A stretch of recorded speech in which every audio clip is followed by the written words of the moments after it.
Oops. Forgot to turn on the mic. Silly me. Anyway, here I am in the game corner. So I've got some strategies here. I'm gonna lay them out right now, because here's the main thing. Oh, it's loud. I always forget how loud the Game Boy games are. So here's the trick. So I'm here in the like the second column, second row from the top.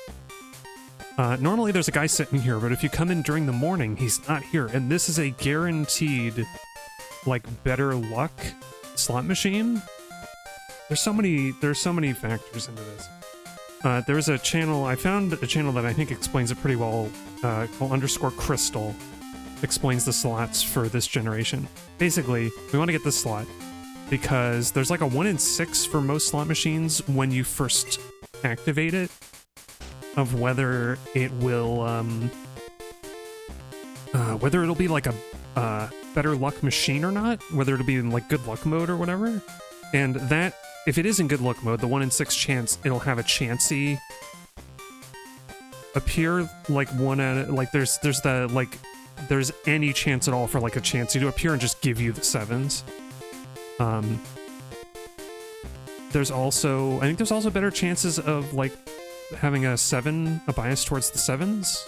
Anyway, all sorts of stuff going on.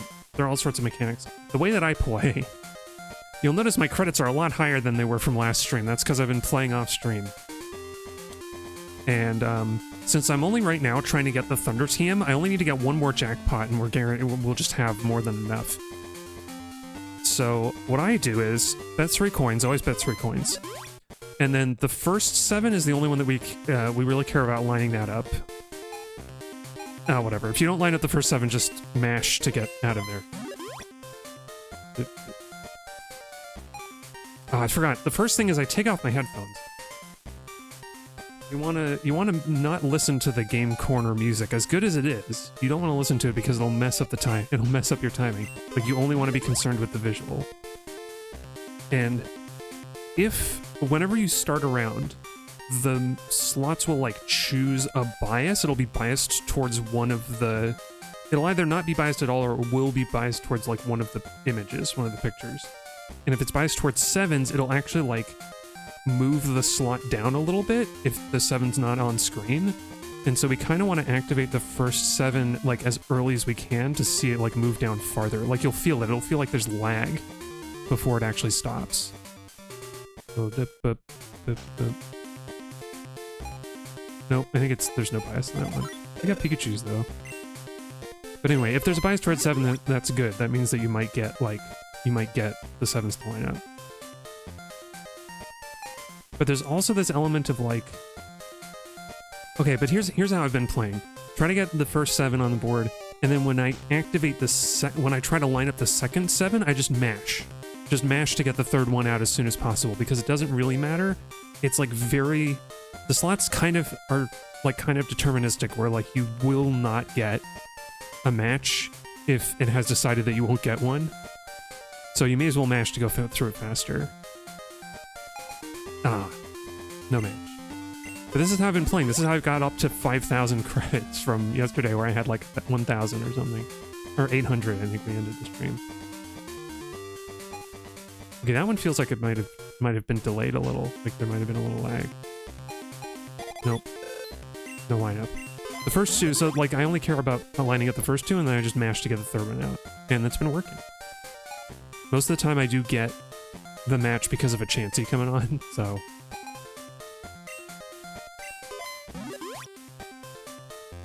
But the chancey will only come on like if you get 2 7s on screen. Like if you get 2 7s lined up, that's the only way you'll get a chance to get like an actual match. So not that time. But there was a bias, I felt it. It was like delayed. The slot will like, if the slot has a bias for 7s, it'll move a little further after you hit the button. Nope. I'm also used to looking at my Game Boy Advance screen, which looks different than the like retro tank output to my HDMI monitor, so this is a little weird. Oops, I didn't mean to do... Oh, okay, it actually filled it out. So that's what will happen. Sometimes there's like a pretty low chance that the second slot will automatically line up a 7 if you've got a 7 on the first slot. So getting the 7 on the first slot is super important. Nope. Too low. Oh, ah, dang. I was sure I was gonna get the 7 on there. First one. Ah. But I specifically, and I'm probably wrong about this, but it feels like if I try to line up the third 7, and it's off by just like 1 or 2, then the like bonus spin or the golems will never make it line up. So it's almost better if the third 7 is like way off, because the like corrective measure that the slot will do will like have a better chance to succeed that way. I don't know, I might be wrong. Again, most of these credits that I've earned are from the Chansey coming in to fix the lineup for me. But I did get one time out of all the slots that I've been running. Oh, see, like this is gonna, okay, so this bonus spin does a full rotation, and then it'll do like 1 or more extra. Like sometimes it'll only do a full rotation, I think, and then sometimes it'll do extra, like 1 or more extra like slots forward.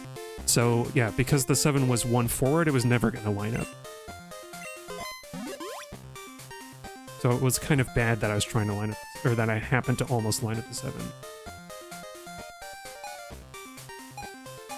Nope. We just keep going. And my rule is that... My rule with save scumming is that if I end up spending 100 credits or more without getting a jackpot, then I reset. Because you only get 300 for a jackpot, so it's like really not worth it if you've spent like way too many coins. And you may as well save scum, because this is unfair. This is like typical Pokemon RNG. It feels really lonely without the music.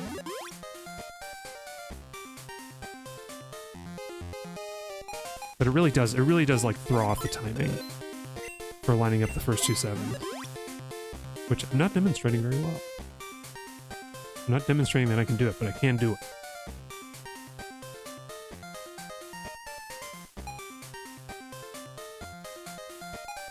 Nope.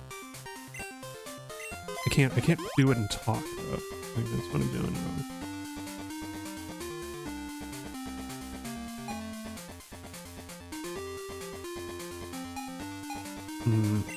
That's so tantalizingly close. I hate those ones.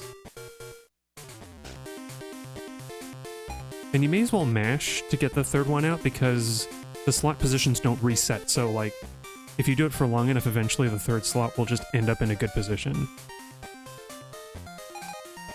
Oh, not that time, though.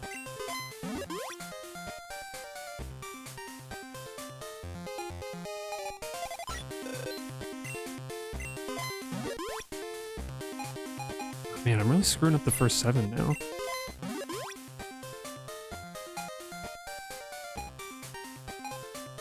Nope. I was deliberately playing the 7, putting the 7 like too far down, hoping for a free roll or something. I shouldn't do that. I should just mash.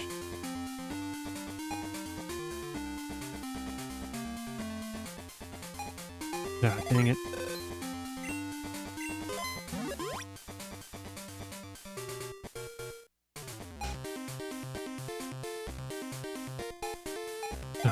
It's like, it's lining up the cherries for me, I think.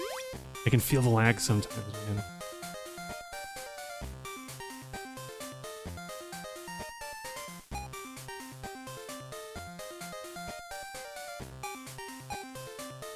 Sometimes it feels like it's lining up a symbol that you don't want when you, like, slightly miss a 7.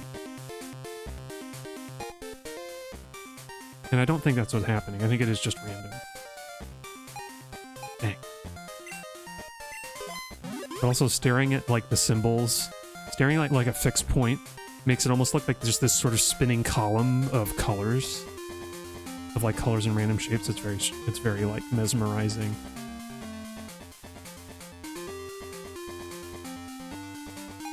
Nope. Dang. I was sure I was lining up the 7 there.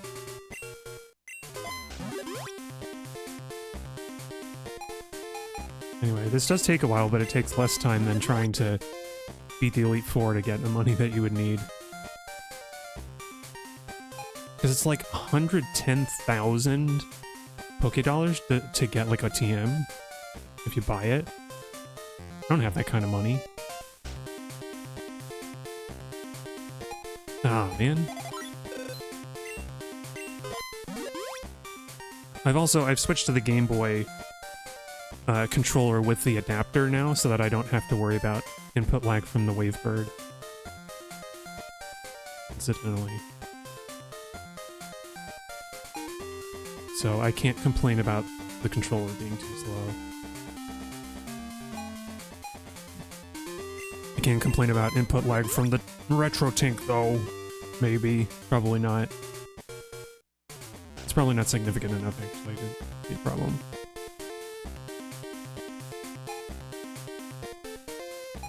The slots are random enough anyway that it, like, really doesn't matter.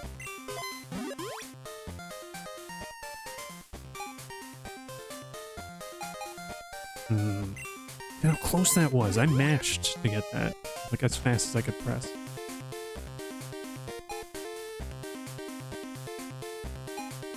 Oh, man. Too fast.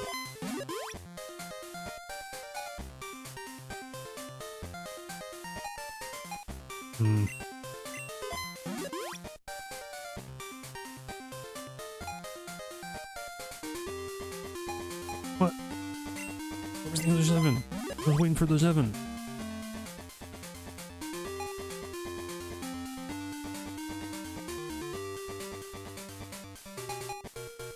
Man. Sometimes the Pikachus and the 7s are close enough together they like merge together. They look like one of those McDonald's cartons with fries in them. Very, very strange right now. Very surreal. McDonald's and Pokemon?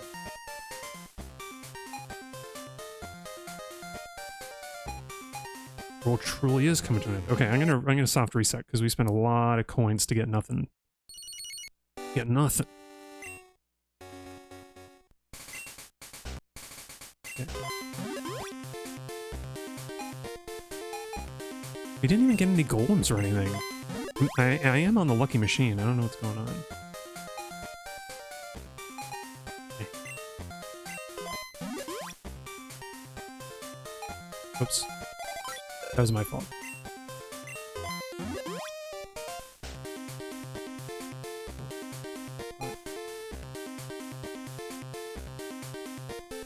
Nope. Too early.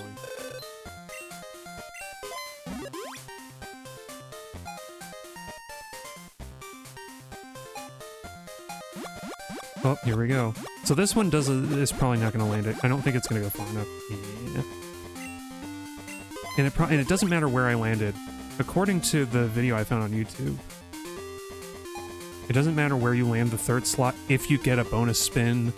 If you get a bonus spin Golems or the Chansey, they all will guarantee... Like, Chansey will guarantee you get one, but the Golems or the Chansey...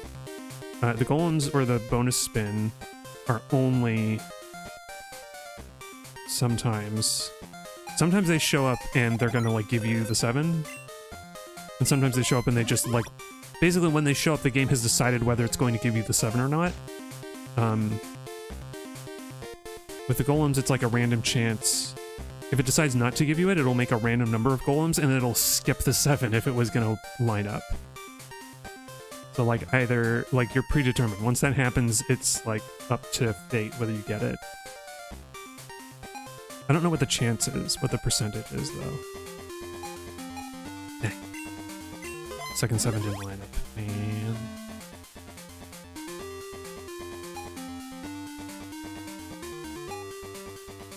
And I'm really biting it. I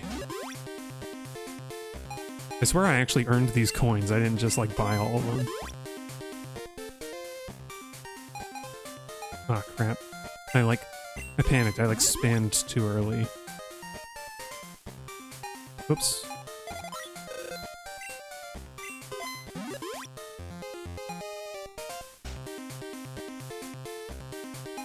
Oops. Ah, dang it. Oh. No, that's not gonna go far enough. Nope. feel like the bonus spin usually goes like either 0, 1, or 2 extra slots. Hey, Spicy Quokka, welcome. Welcome to slots. You may have missed my explanation of my technique, but you can kind of observe it as I'm going. How's it going? Gambling platypus. Yeah. For a second I thought that was gambling protege, but no. I'm not that good. I'm an addict now. I'm addicted. Oops. That's not what I meant to do.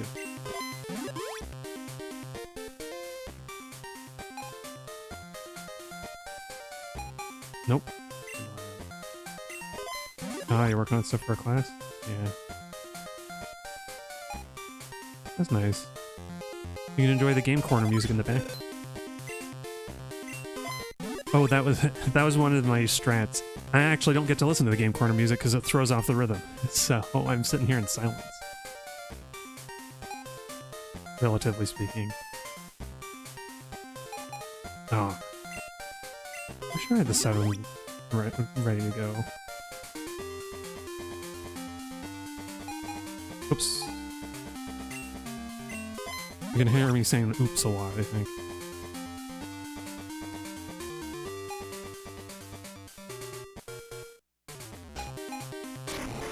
Oh, here we go. No, I think the 7 was just below, so there aren't going to be enough golems to get it. I don't know.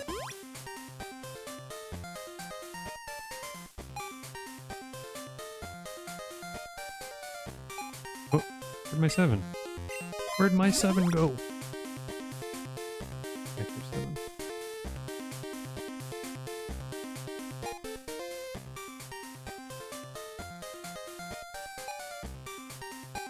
Oh, I forgot my technique was to mash, to line up the second 7 and then mash, because the third one doesn't really matter.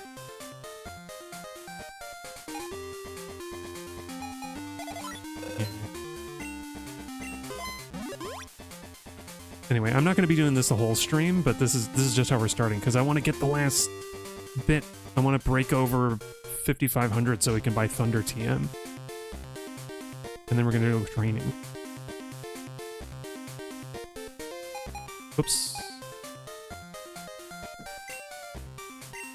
Oh, that's so dumb. Because like I know how to play. I know how this technique is supposed to work. Oops. But this channel called _Crystal did a pretty good explanation of the slots in this and how they work. I highly recommend that video if you want to get the in-depth explanation. Nope. Man. Ah, those are the worst, where the 7s are off by just 1. Look at that. Ugliest pattern in the world.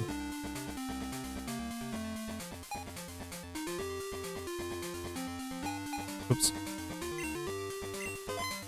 But yeah, I basically like staked out the game corner and ran in here when the guy's not at this machine, because this one's the guaranteed good one.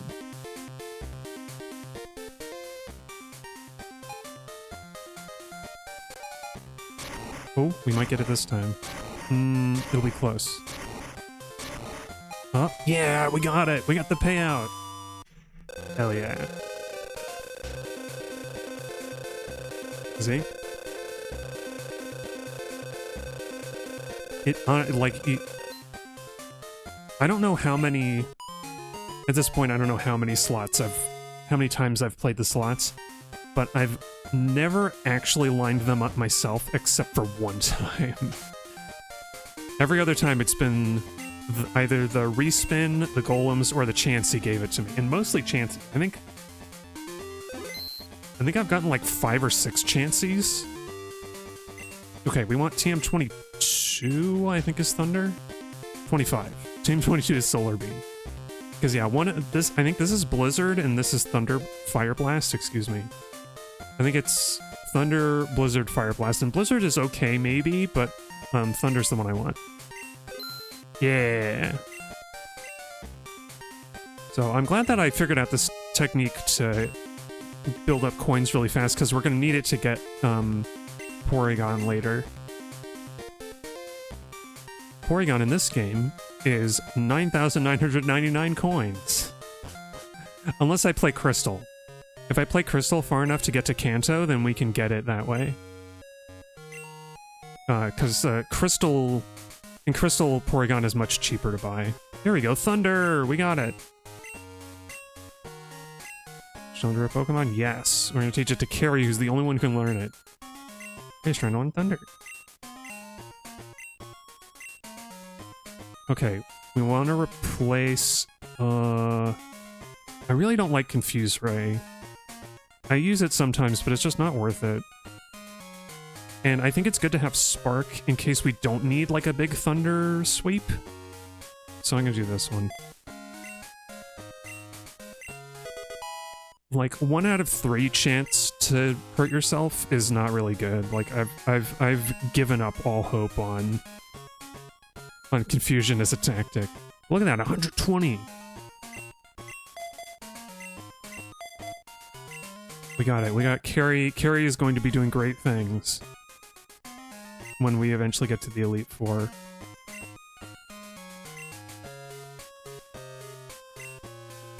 So I want to see... I was thinking about giving... Yeah, Conifer has okay attack. He doesn't really... I think Rosencrantz has, like, the best attack on the team. Oh no, he does an 82. Who has the best attack? Nobody? Well, this has 3-digit special defense. I didn't realize that. I was gonna teach Return to somebody, but I don't think we have a good, like, physical attacker except for Conifer, kind of. Look at that, attack is only 78. Rosencrantz has better, but, like, not by much.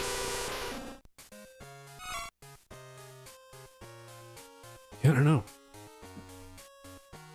Because Ice Punch is neat and all, but Conifer's special attack is so low that I think it's just not even worth having. Like, Headbutt is good if... And actually, and you know what? Headbutt is good if Conifer is going first. I don't know. Should we... Do we have another... Oh, Sweet Scent reduces a... No, that's not good. Snore. I don't have, like, a good non-attacking move, really, that I want to teach. Oh, I forgot to... I never taught anybody Thief. We'll have to do that eventually.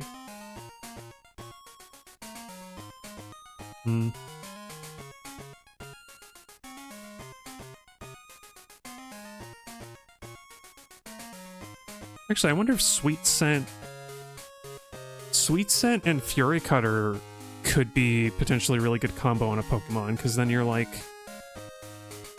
Fury Cutter has like a 95 accuracy or something like that. Like, it's not perfect, but if you reduce evasiveness on an opponent, then you could totally get like better hits. Well, for now, actually, can anybody learn Dragon Breath? No. Alright, then never mind. Screw it, I'm gonna teach Return to Conifer, because Headbutt is good if he goes first, but otherwise Return will potentially do more damage.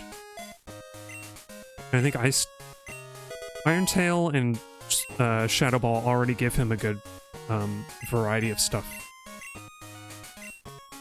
Oh yeah, apparently Arachne can learn Solar Beam, but that seems like a bad idea. I'm gonna save it for Lorde when she becomes a Typhlosion.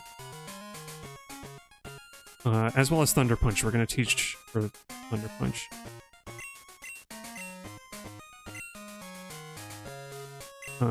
Although...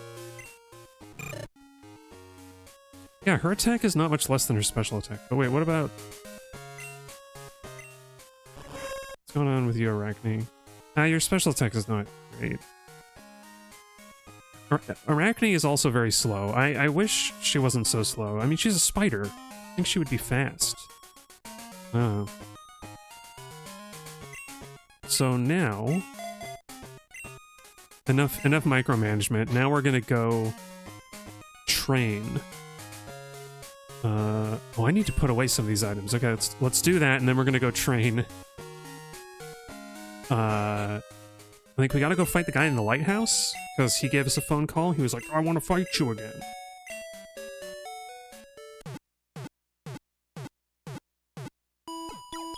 So I need to, oh, I need to change my, I need to change the thing.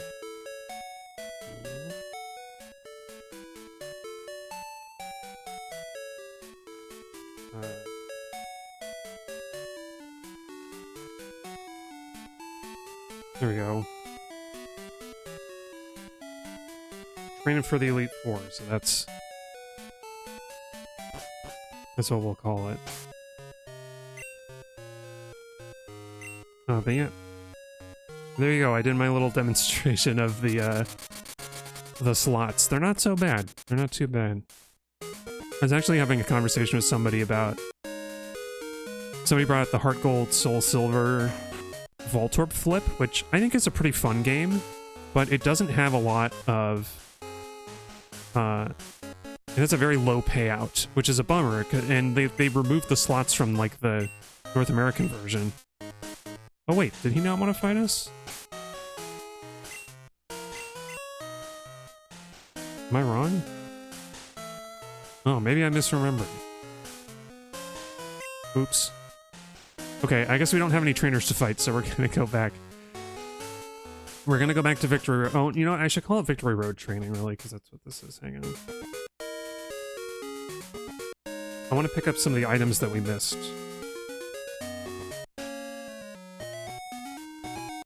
There we go. Because Earthquake is one of them. I'm pretty sure the Earthquake TM is in there. Boo-boo-doo-boo-doo-boo-doo-boo-doo. And I'm really excited for beating the Elite Four because then we get to go around catching all the Pokemon. Well, we get to go to Kanto, I guess.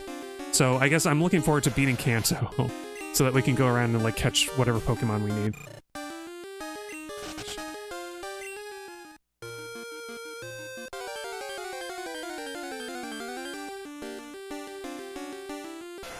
Because I really want to go back to the ruins of Alph and catch all the unknowns. Okay, hang on. Let's okay, cool. We're already in Kanto, so we can just fly the rest of the way.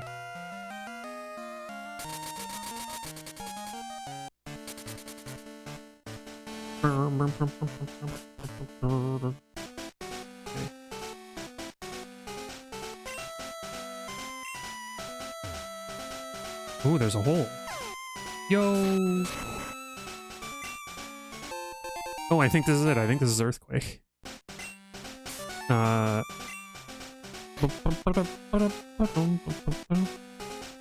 here we go. Yeah, nobody can learn it. Yet. I think Lorde is the only one. Yeah, everybody's fully evolved. So Lorde is the only one in the team who could learn Earthquake, and she's just gonna have to have it. It's just gonna have to be her move. Like, her attack stat is decent enough that it'll be fine, that it'll be a fine choice, I think. We need to get her up 8 more levels before I'll let her evolve. She'll be a Quilava at level 46. Yo, Golbat Hurt Bites burn, bro.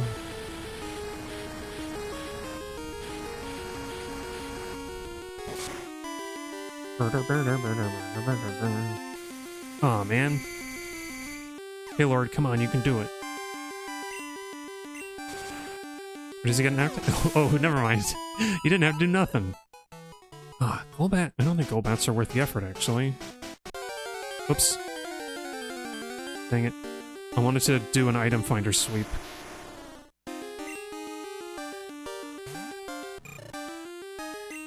Okay, Arachne? Let's get Arachne to dig.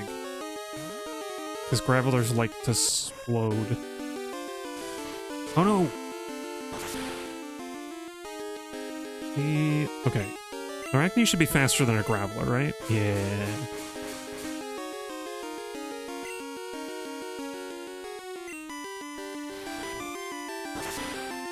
It's a shame that she can't learn Earthquake. I think it would be a decent move for her to have. Uh-oh. Is that gonna be strong enough to knock her out?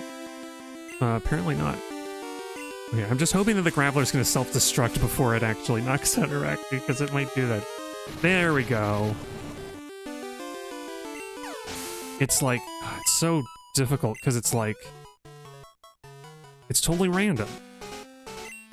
Wild Pokemon are like utterly random. And I find that infuriating. I forgot to put away my items. Oops.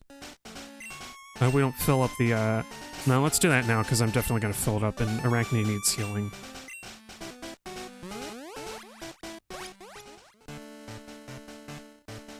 Oh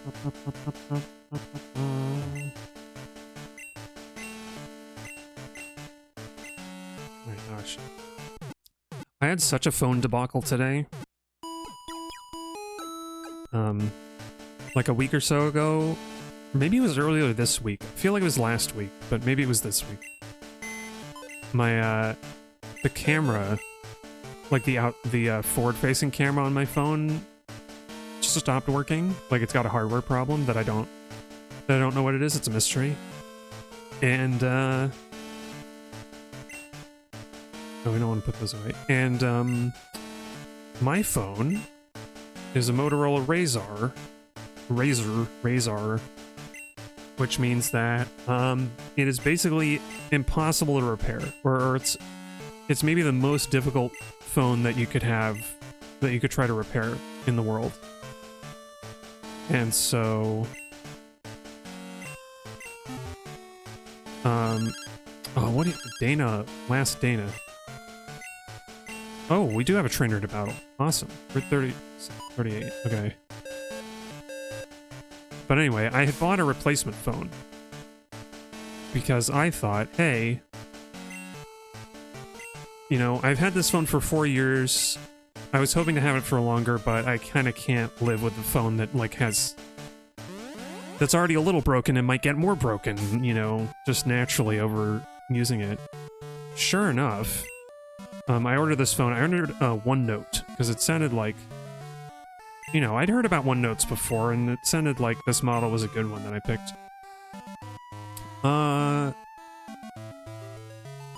actually went to, like, a Verizon store to get a SIM card for it, and sure enough, the, like, manufacturer ID or whatever it's called, is not valid. And the Verizon store person is like, I don't know, it's just not working. And I called OneNote support, and they're like, I don't know, our system says it is a valid ID. And so I'm like, well, darn it. It actually made me really, like, I was like, keeping it in, because I don't like to be outwardly angry. I don't know. Or I didn't think to. I didn't realize. I got home, and I was, like, sweaty and almost shaking a little bit, and I was like, geez, am I, like, really that angry about all this? Apparently I was really that angry about all this. And I, like, went to return it, and then, like, the printer at the UPS store wasn't working? Or not the printer. I couldn't print at the UPS store the, like, return label.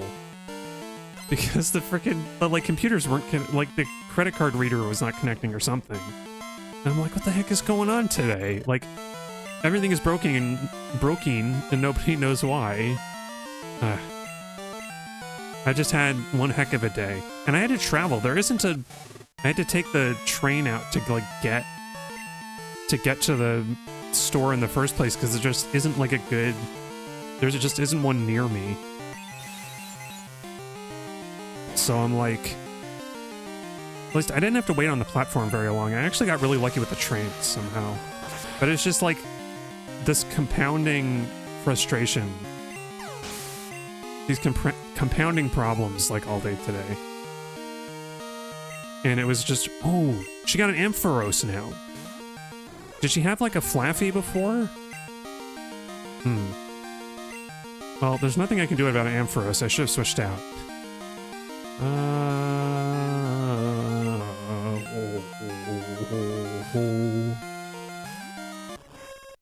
But yeah, Oh no, Arachne's already slower than you, Ampharos. That's so mean.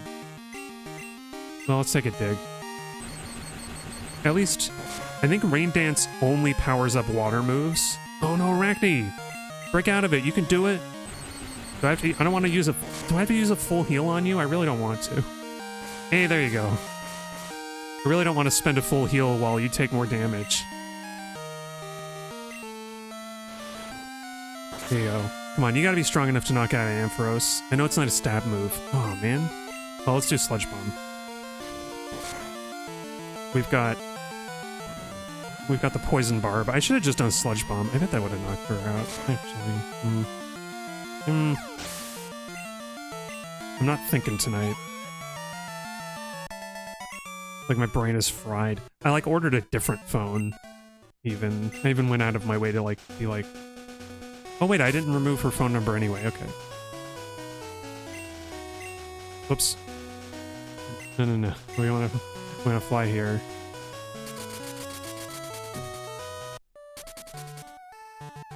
Yeah, it was nice to come home and, like, do this...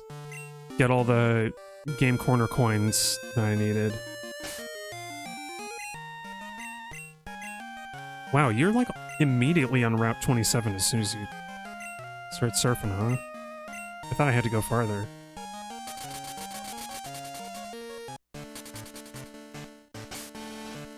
Oh yeah, I want to check real quick. Lorde has the Everstone, which is going to stay...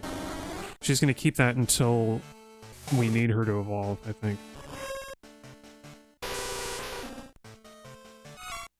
Okay, everybody else has the, like, decent stat boosting items.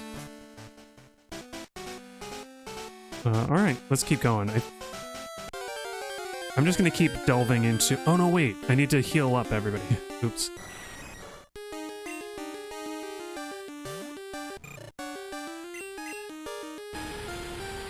I forgot.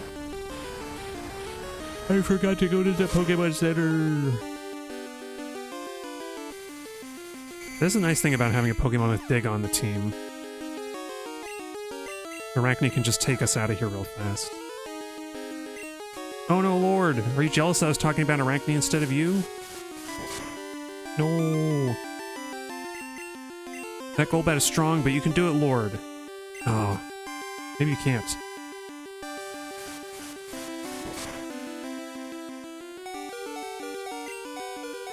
Is it my fault for making her wait so long to evolve?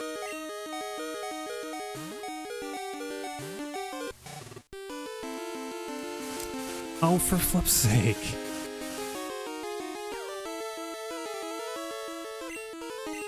That was bad luck.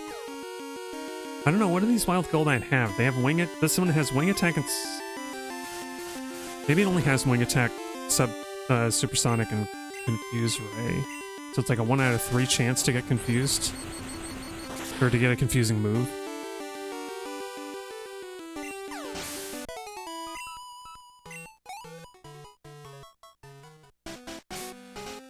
Alright.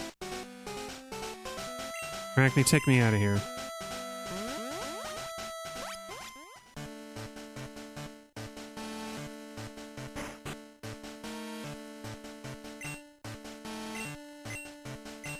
Yeah. Cyndaquil is just really... It's a real shame having a Cyndaquil at this high of a level. I wonder...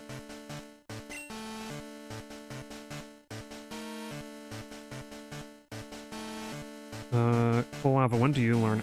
Quilava learns Flamethrower at level 54. Yeah, I've got to make her... I've got to train her up.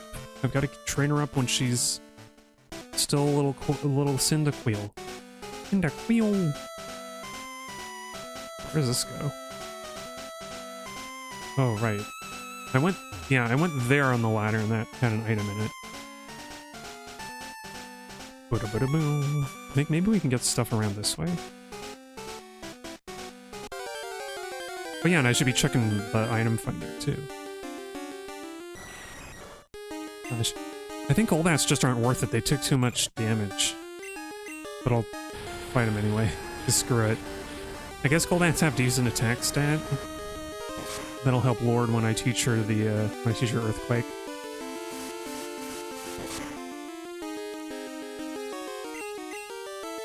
Because my final moveset for Lorde is a little odd. She's gonna have Flamethrower, Thunder Punch, Sunny Day, and Flamethrower. Or wait. Maybe I won't give... Maybe I'll give her Solar Beam instead of Thunder Punch.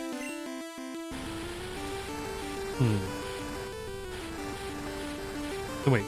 Flamethrower, Thunder Punch, Solar Beam, Sunny Day. Yeah, no, that's right. I was adding in an extra one there for some reason.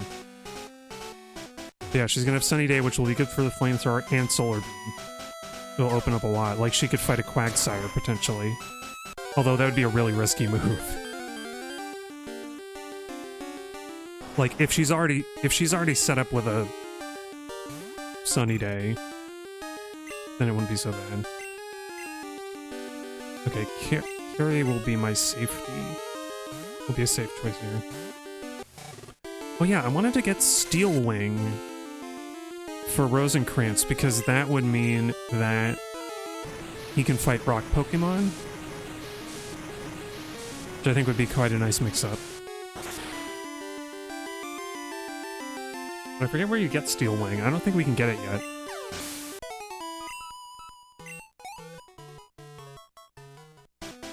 Maybe we have to go all the way... we might have to wait for Kanto for that. Ooh, how do we get there? Oh, we just go this way. I guess I just skipped that item before. Ursaring! We haven't seen an Ursaring yet. They're tough.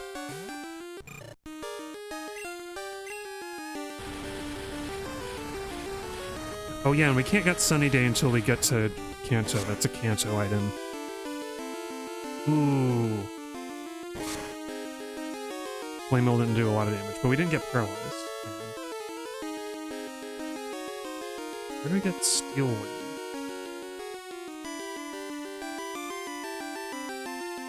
Route 28. Okay. It's Route 28 on... I feel like Route 28 is in Kanto. Maybe not.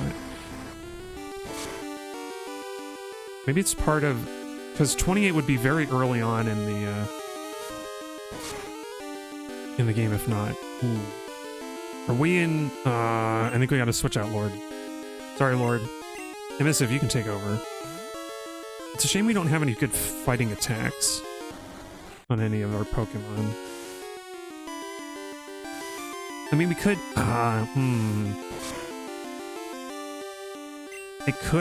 I could replace Headbutt on Conifer with Dynamic Punch, but I really don't like the 50-50 move. Yeah, Lord got to level 39. Everything's fine. Oh, it's just an X special. Huh. Route 28 is over there? Dang. Wait, we're not gonna get Steel Wing until we beat the Elite Four a second time? That's kind of sucks. What was the other one? I think there was another TM that I feel like we should be able to get.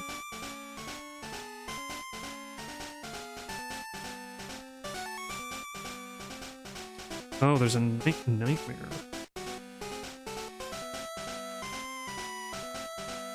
Oh, weird. Nightmare is just like is like Curse, but only on sleeping Pokemon. Doesn't really sound like it's worth it.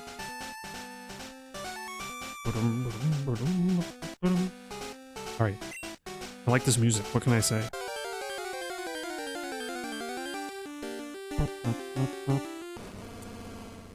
And another Ursaring. Let's do one Flame Whale at least.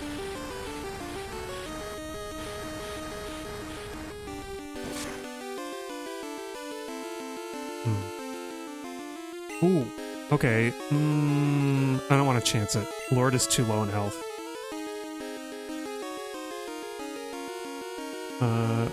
Yeah, Emissive, why don't you go out again?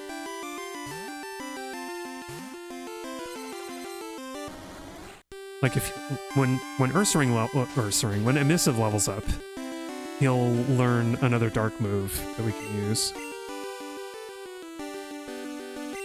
We can replace Quick Attack with it.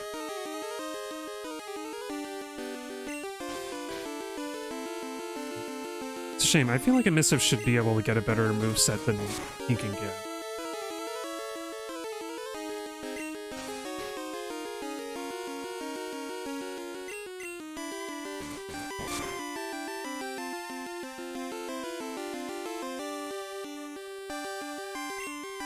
Well, what the heck? Woke up just to do rest again. Okay, I wonder if Headbutt would do more damage.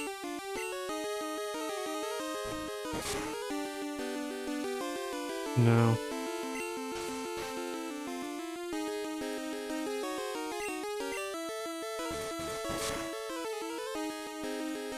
What the heck is... I'm trying to look for... Oh, there we go, Umbreon. Trying to look for Umbreon's moveset in Cerebi. Like, it basically... Like, Feint Attack is, like, okay. Oh, flip's sake, Ursaring. And these are random. This is, like, random move selection that it's doing. The one good move that Emissive might learn, the one nice one, is Moonlight, I guess.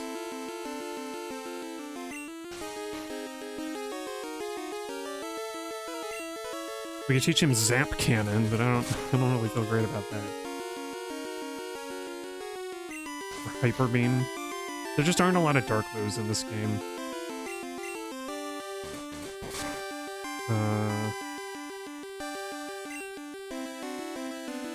Oh, flip's sake, Ursaring. Maybe it isn't random. Maybe some wild Pokemon are actually smarter. Or they have, like, some special conditions.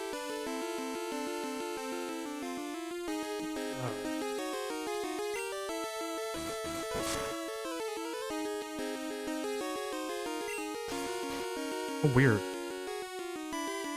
Umbreon can learn Dream Eater and Nightmare, but it can't learn any, like, put you to sleep moves, can't... Oh, okay. Yeah, it doesn't learn Hypnosis or anything. That's weird. Why would you let it learn those moves? I mean, it would be nice to have Dream Eater right now. Ah, finally. I want to use something else.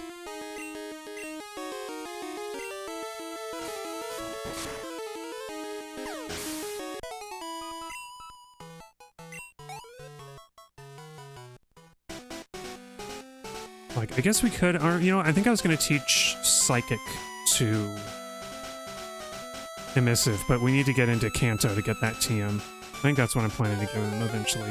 Oh, what am I doing? I was going to explore around a little more, although I think we have all the items now. All except for maybe hidden items. Okay, Carrie, you go get him. You go get him, Carrie. Take him out. Ouch. Ouchie rocks.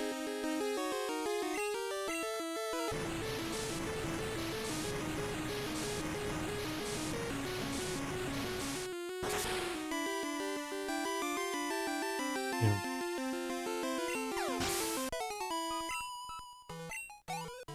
It'll be great to teach...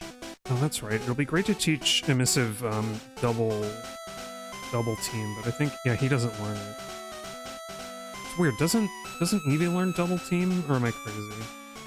That might be a first gen thing, yeah. That's so weird. Why doesn't Eevee learn double team anymore? That was like such a good move for it to learn. Like you have to teach it with the TM now. TM 32. But you have to win at the... Oh, God.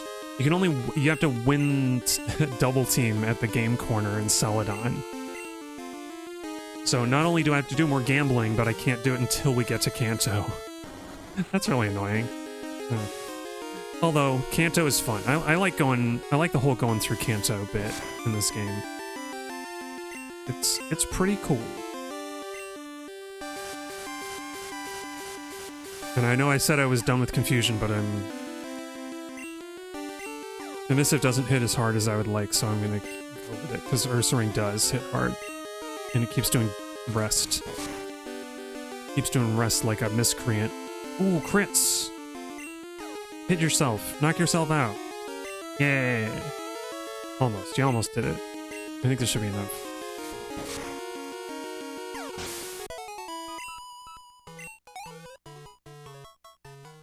I should probably go back to the Pokemon Center real quick. Because I want Lorde and Emissive to level up, but... Here it is. Oh, that was something I wanted to check. I don't know if any of you... if any of y'all watching know.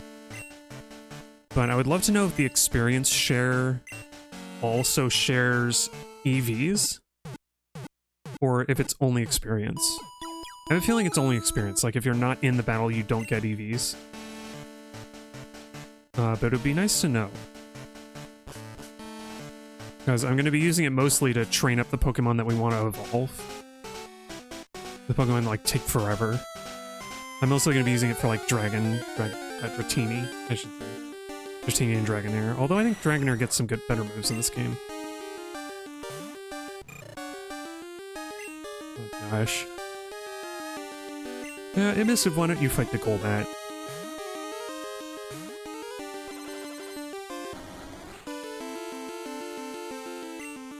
Yeah, you missed. I'm tempted to confuse Ryu back for that. Oh, well now I'm gonna do it. Just because I'm petty.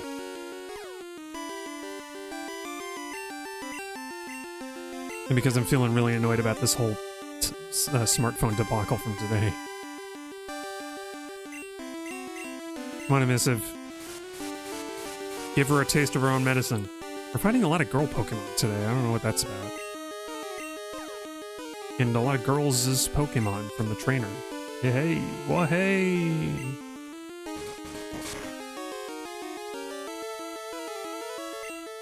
Ah, flinch, you fool.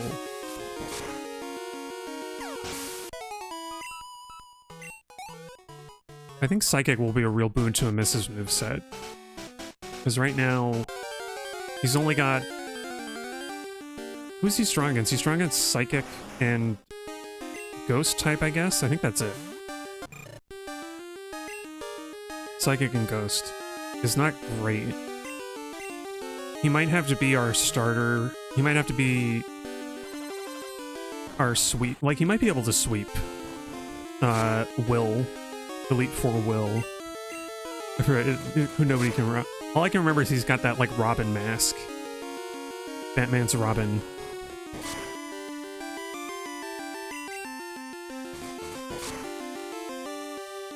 Not an especially memorable member of the team of the Elite Four.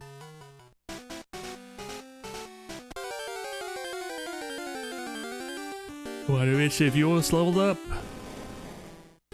Oh hey, it's an Onix. They don't explode, but I think they know Sandstorm at this level? That'd be a little worrying. Emissive, let's see, you can take him down. Her. M. You can take M down as in a shortening of them.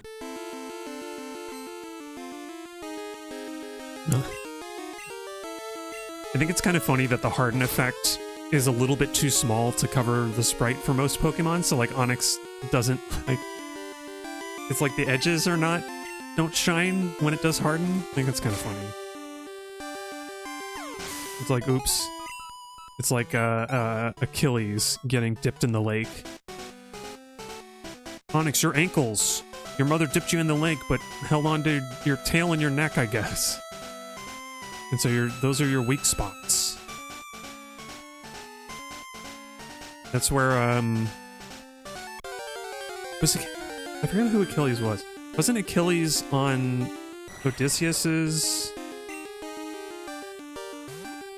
group? He was in the Odysseus group chat, and he got killed at Troy. Or was he a Trojan? Was he one of the was he fighting for Troy? I don't remember. Oh no! Lorde, think like Odysseus and do some clever thing to like get around the confusion and hit the goal back. Oh, she didn't think like Odysseus. I guess lashing yourself to the mast is not exactly going to help here. There you go. She did it.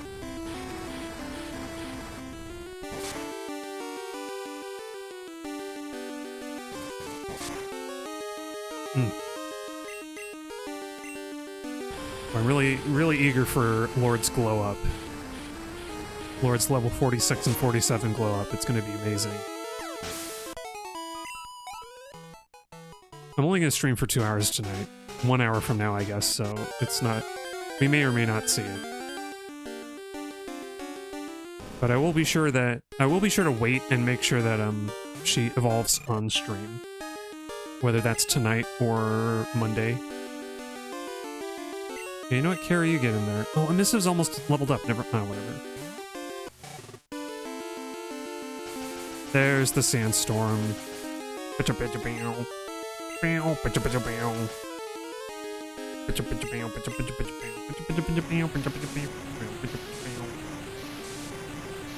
We're drowning out the sandstorm. We're drowning out Darude.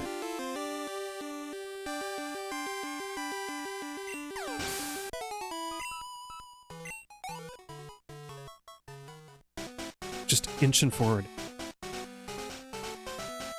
It's funny, I think you're meant to, like, fight and lose to the Elite Four to train. But that'd be bad for your Pokemon's happiness.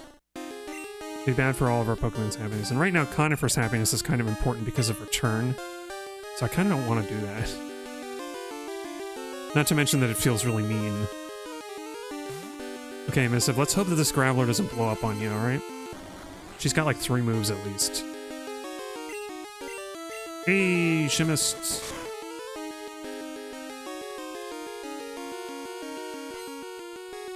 Okay, cool. I guess they have Rock Throw, Harden, Magnitude, and Self-Destruct. So it's only a 1 out of 4 chance to blow up. Oh, dang. I thought that would be enough.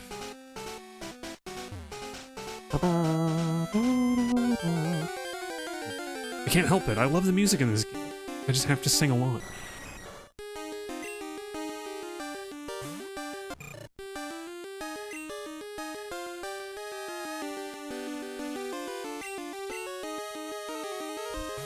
Missive is shaking her head like, no, no, no. Or his head like, no, no, no, no. Send out Carrie instead. Oh, she just gets confused right away. Yeah. These high level... Oh, I picked the wrong move anyway. These high level Golbats are so annoying. Because I think they only have 3 moves. Oh. Yeah, that was something else. I don't know if I said this last stream, but I finally... Oh, she broke out. Yes. Good job, Carrie. I don't know if I said this last stream, but I finally got myself a PS4. I found a pretty cheap PS4 Pro online that somebody was selling. And I also, and I specifically wanted it for one particular game. One game in particular. There are a few others that I'd like to get. But I wanted to get The Last Guardian, so I got that too. And it's got a really nice reversed... like reverse sleeve, reversed inset, reverse case thingy that I really like. And so now I have all 3 games in the Eco Trilogy.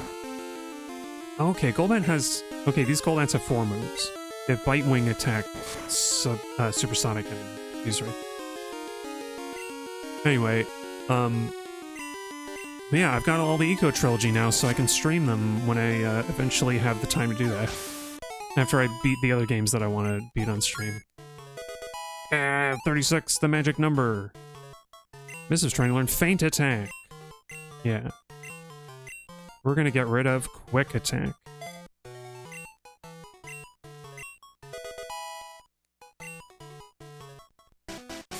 So I'm gonna move the moves around. I think that's pretty good. But yeah. So that's it. The Missive doesn't learn any more dark moves. But at least Feint Attack doesn't miss. So I'm gonna put it down here just because it's... Yeah. That should be fine. Anyway, I guess stab dark moves are kind of rare in this game just because... how many dark Pokemon are there? There's... you got Umbreon, Houndour, and Houndoom. Which you can pair those together. You got Murkrow. Is that it? I think those are all the dark Pokemon. Hey, Maverinth, yeah, welcome. Welcome to the stream. You missed the slot machine portion, which is probably just as well. But how you doing?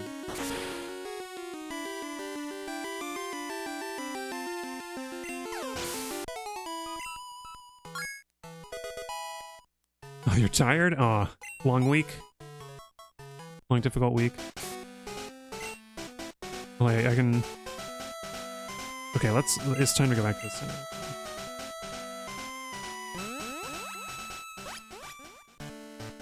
Or a long day. I'll tell you, I had a long day myself.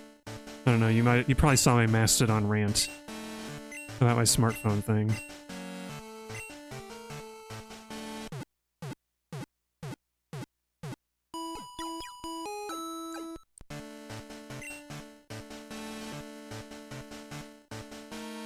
I'm kind of chilling here, training up everybody ahead of the Pokemon League. Oh, Lorde finally broke 3-digit health. I didn't notice. That's funny. She did it like right at level 40. That's nice. But as you can see, Carrie now knows Thunder because I got all of the coins I needed. Took a while. Took a while, but I found my strategy. And I think I got all the items I want to get from Victory Road, so we're just training. Oh, Big Bear!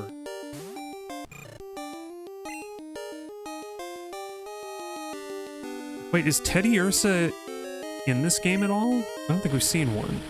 Maybe they don't occur in the wild naturally. I feel like there are wild Teddy Ursa somewhere. We just didn't see them. Or we don't see them yet because they turn up somewhere else.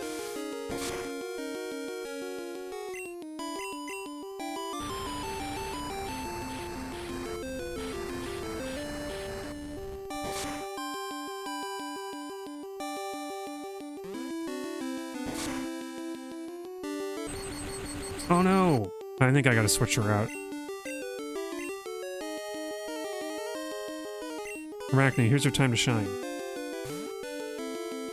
Hope that Ursa Ring doesn't use Rest.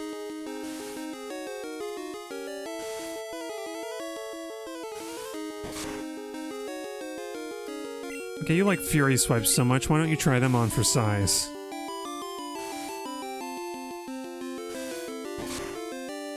Oh wow, that kind of worked out somehow.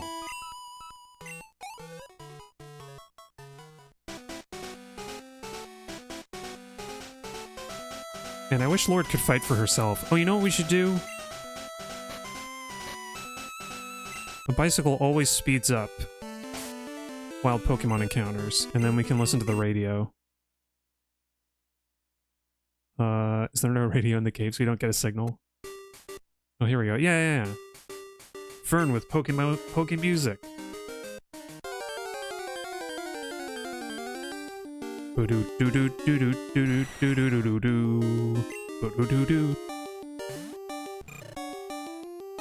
Oh, Lorde is still paralyzed. I forgot.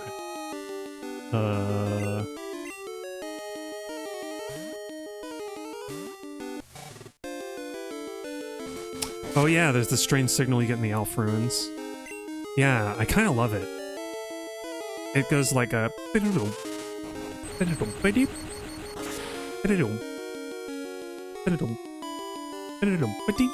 think next time we go to... I think whenever we go to Elf, we're gonna have to turn on the radio.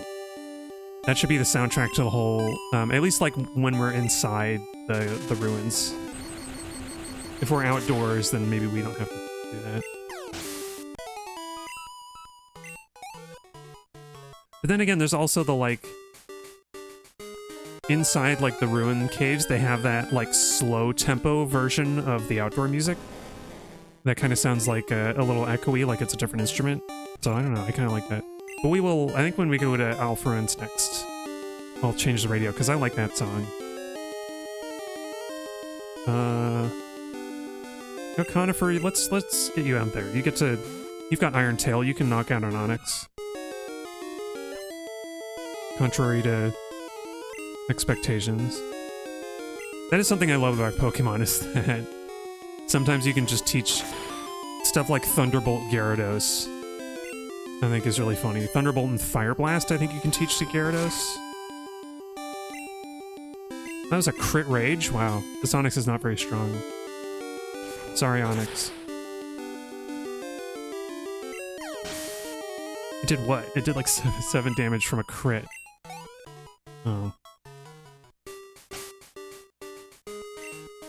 Also, I forgot to move Conifer's moves around.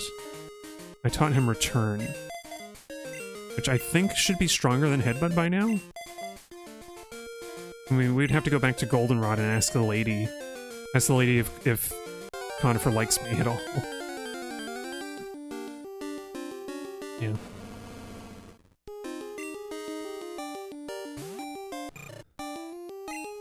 Did we ever figure out if the Pokemon March on the radio does anything different? Like if it makes Pokemon more likely to appear in the wild, or if it's just purely... Because I think the lullaby is supposed to make Pokemon less likely to attack you, like Pokemon around, as if Pokemon around you are falling asleep. But I don't know if that's true.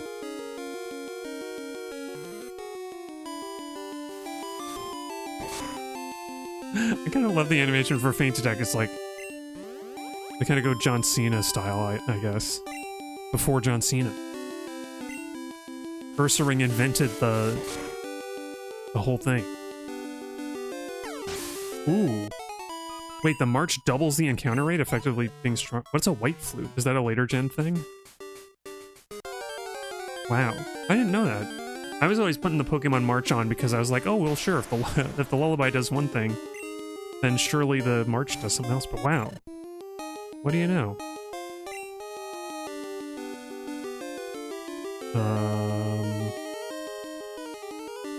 Yeah, we can go.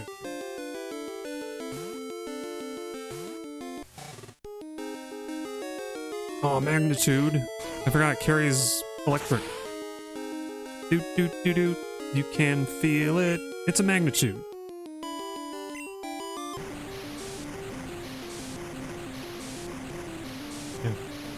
It'll be really nice to get into Kanto, though. I keep talking about all the moves I want to teach my Pokemon, but you can't get... all the TMs are in Kanto. All the remaining ones. There are 2 that I can teach to Lorde, but she has to be a Typhlosion first. Oh, the White Flute is Gen 3 thing. Huh. Shows what little I know about Gen 3, then. Like, I played Ruby most of the way through, and I didn't recognize it at all.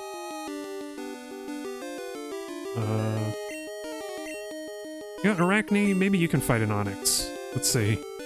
Your dig is not very strong, unfortunately.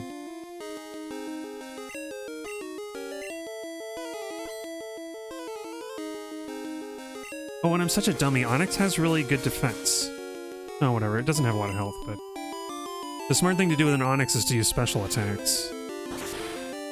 And I'm not being a smart. But maybe we can poison it.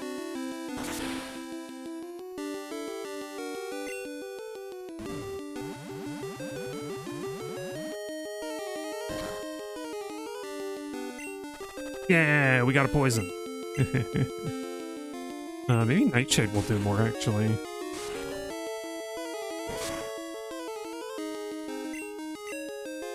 Oh, I think we have to move Arachne out next turn, unless she can knock him out. Because she will probably get one shot by Rock. Oh, wait. Then again. If we can just hold out for one turn, this Onyx will get knocked out by the poison. Oh, Onyx, you fool! Wild Pokemon are not very smart.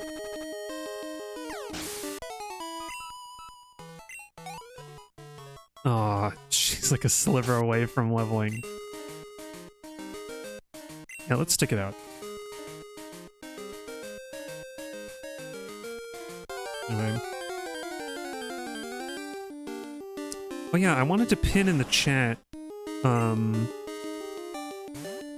the, like, slot machine guide I found for anybody who wants to read it, because it basically explained everything I needed to know. Everything I used to get all the tokens.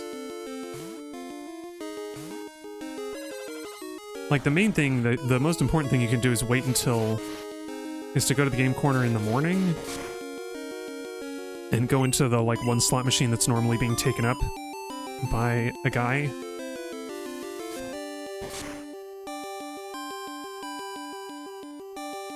think the guide shows a picture. Yeah. The strats. The strats. It's a shame because the card flip is the more fun game, but like the highest, the best result you can get from a round of the card game is like 72 coins, and you're so unlikely to get that. Like the payout rate is just going to be so much worse. Okay.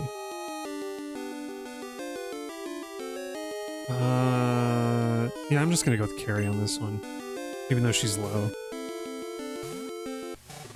She's sturdy.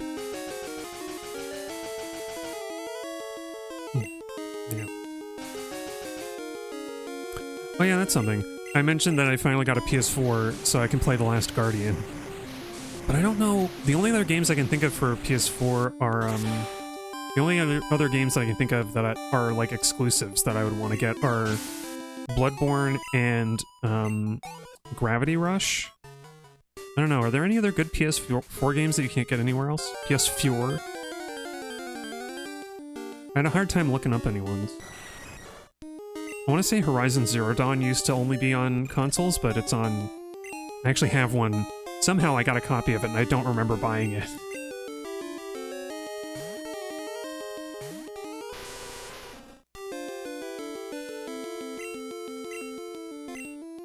Like a while ago I must have bought it on sale. Oh, I think it was on sale like over Christmas on Steam or something. Yeah, Gravity Rush is also on Vita. Yeah, well, I'd get the PS4 one just because I don't have a Vita, basically. Oh, Rosencrantz. Think about the PS Vita. Yeah. I mean, I think Gravity Rush came out on the Vita, right? And then it was ported to the PS4. Yeah, PS4, not the PS3.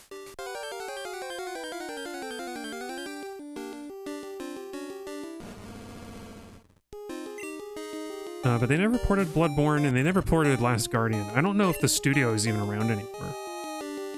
Are the Ecos guys still making games? I feel like The Last Guardian was so bad that Sony just, like, dropped them or something. Because that's just what these companies do.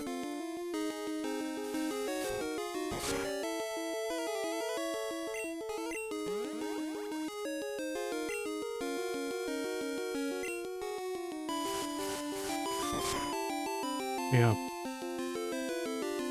I feel like the PS4 Xbox One generation is really when the exclusives started to, like, fade out. When basically any game that you wanted was coming out on every console. For whatever reason. Yeah, Team Eco died in 2011. Wait. Was that before The Last Guardian came out?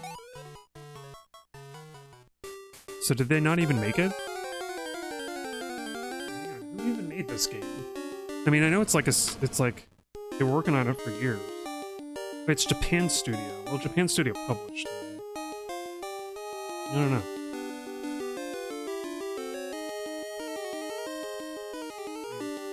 No wonder they got Blue Point to do all of the like Shadow remakes.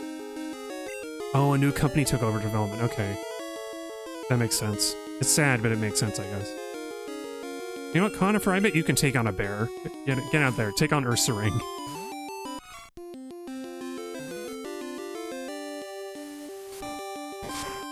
That's a shame. Because I've never played... I, like, basically know nothing about Eco. And I've never played it, but I'd love to... Return! I don't think I've ever used Return in this game. That is very strong.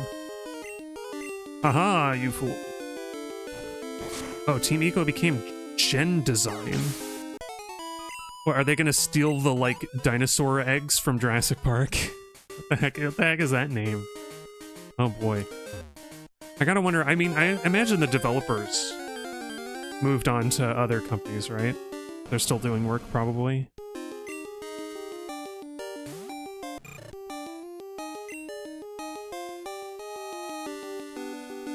You know what, Emissive, we get you out there. You can fight this oh. No, Emissive was struggling to fight Ursa-rings before. Because they kept going to sleep. Let's try this.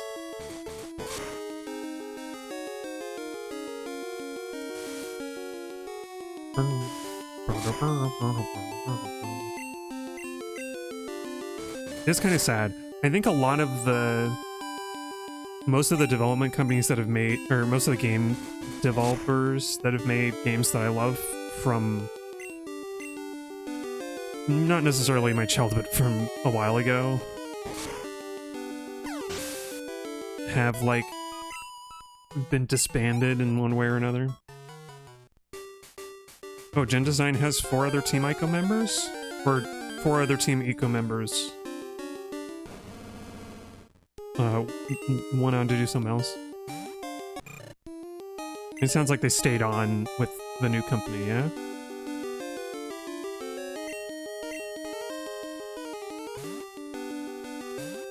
So let's do a little headbutt return comparison here. Return did like 75% of it, or the previous return, so yeah, I think Return is doing more damage. Yeah, they haven't made anything after Last Guardian. Yeah, that's a shame. Last Guardian, I mean, from what I've heard of Eco, I don't know much about Eco except that people like gamer types, like self-proclaimed gamers, would complain about having to lead around the girl in it. And I feel like The Last Guardian is kind of a return to form, in a way. Whereas Shadow of the Colossus is almost an outlier. It's like weirdly...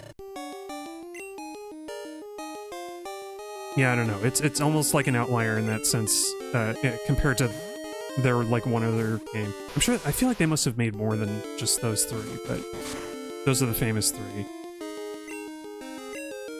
My point being that, like, Last Guardian is maybe more true to their, like, development intentions in a way than Shadow. And I think people are expecting a more Shadow of the Colossus experience, and they didn't get it. Yeah. Did they make only 3?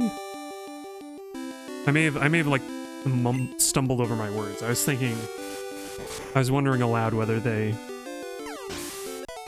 only made 3 games at all. Because maybe they did. I don't know. The developers have probably worked on other games though, so maybe that's the differentiating factor here. I don't know. I really love Shadow, and I guess I'm gonna discover whether... And I've been spoiled on The Last Guardian, so I know that I love the... I love some of the plot points, I guess.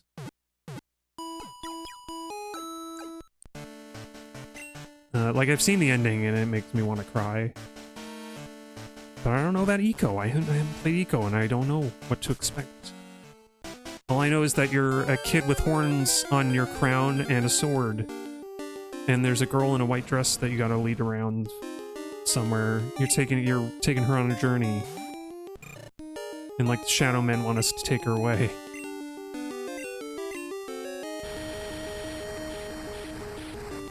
I don't know, from what little I've seen of Eco, the, like, Shadow Men kind of look like the sort of stone automatons that are in The Last Guardian. Yeah, Eco is an extended escort quest. Yeah, that's basically most of what I've heard about it. It sounds cool. I know there's some secret where you can get, like, a really big sword. Ursaring! That heals her burn, too. Ursaring's so annoying to fight.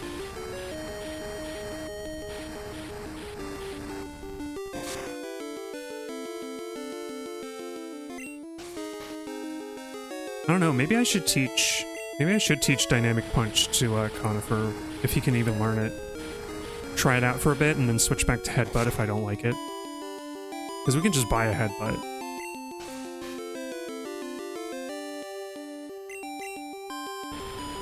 I think the main appeal of actually, you know what? I have the TMs list up here. Are there like any other fighting TMs? Just Rock Smash. Oh, Dynamic Punch is only 100 power. I thought it was more. And there's Detect. Wow, there are like no fighting TMs in this game. They at least had Submission in the last one, although that's not like... You're not gonna get a type advantage from that. But yeah. I don't know. I think I wanted to spend extra time and I never did. But in Shadow, I wanted to go through and like actually get all those extra items that you get for like doing the time attacks, time trials. I think that would be fun. I got like the whistling arrow, I think. I think that's the one thing I got.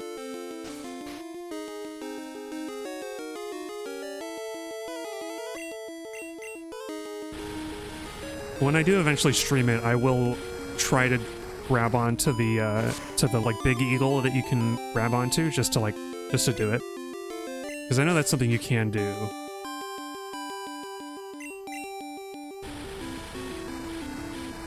I don't know, and I'll try and go around to eat lizards and get more stamina. I think that's right. Is it some of the lizards give you more health and some of them give you more stamina, I think.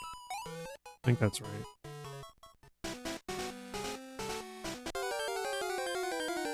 One lizard makes you stronger, and one lizard makes you tall. The one that Dormu gives you won't do anything at all. Ask Wander when he's 10 feet tall.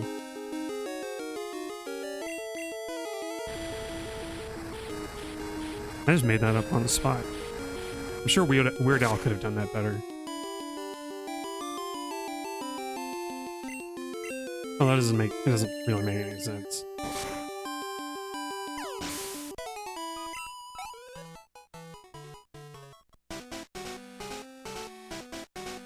Yeah, I'm the kind of guy that likes these weird games that Eco made, where like, I mean, I guess the thrill of Shadow of the Colossus is that you're holding on for dear life.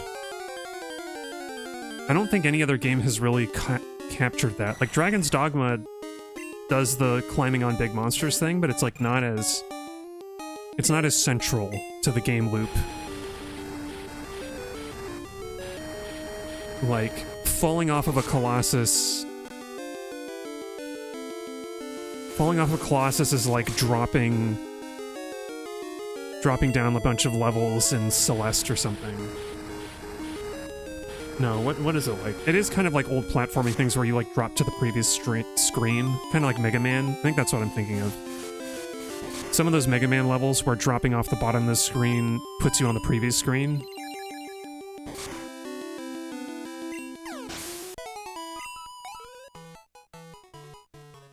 It's like, I don't know.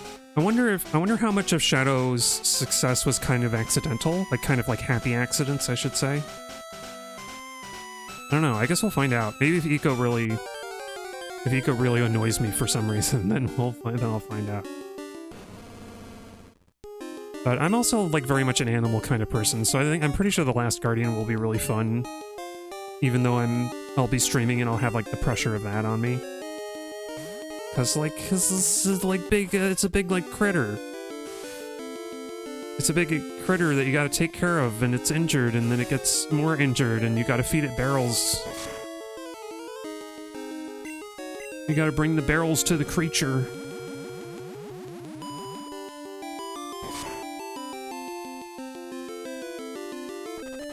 Ooh, very good Arachne. Oh, for flip's sake, of course it gets healthy again. We got the poison. We got lucky with the poison proc and unlucky with the sleep. Because what is Ursaring Note? Knows feint attack. Knows feint attack, rest, fury swipes. Does it have a fourth move? I think it must have one. But golly, look at all that damage. Oh, use Sludge Bomb.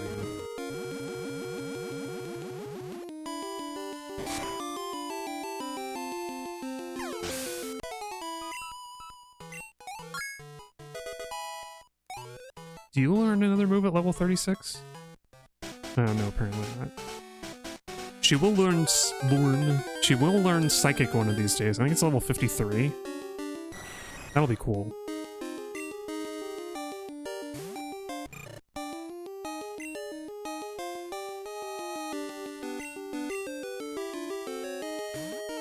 Let's use Thunder again just for fun.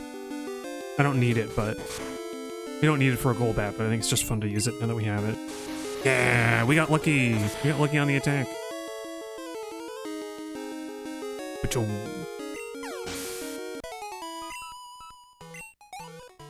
I feel like the attack animation for Thunder used to be longer in Gen 1, so I kind of like that it's a little shorter and snappier. Just bow, bow, bow, and then you just delete the opponent Pokemon with it.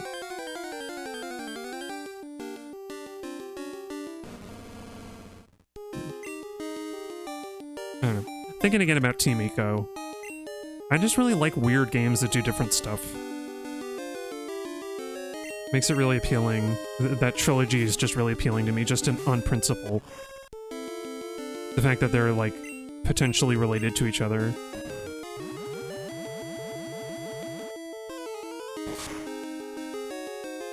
And I do like I love the way their animations look, even in, like, the little clips I've seen of Eco.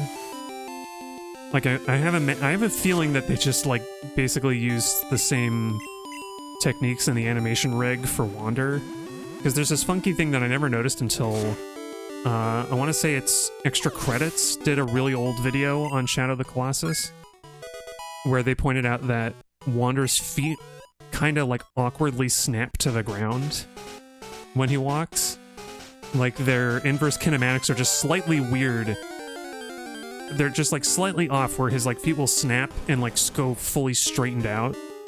Like, his knees will, like, kind of snap into place when he's walking a lot of the time. And now that I've said that, like, you won't be able to unsee it. But I kind of like it. I kind of like it because it's, it makes his running look very, like, very determined. Like, he looks very determined as he's walking. Did I complain about the Shadow remakes on stream before? I feel like that must have come up before, because one of the things they did that I really don't like is they cleared up a lot of the distance fog. And, like, there's just all these little granular details. You can see all the Colossuses really close up and in all their glory and stuff. And I'm like, but, like, the point is that they were kind of shrouded in low detail rendering and fog. Like, you couldn't view an entire Colossus all at once at any point in the game. I feel like that was kind of the point. Is that when you're playing Shadow of the Colossus, like, you can never view the whole, except on very rarely on, like, the really small Colossuses. And I like that. I think that's cool. There's also a part near the end where, like, the distance fog is kind of important, and at least, like, thematically. And removing that is kind of, like, you know, yeah, that's what made it a Colossus, exactly. You can't see him. You can't see the whole thing. And it's also why it's fun to look at, like, what's his name? One of the YouTube creators who went around, like, going out of bounds and stuff to view Colossus stuff, they made some videos showing off the Colossus models using a trainer to, like, move the Colossus, like, out of it where it's supposed to be and stuff. And so that can be fun. But then, like, in the game, you can just, like, really get in your head about what they look like. Or, like, what little you can see of them, and just being this tiny little guy on this big critter. On this big, like, living statue.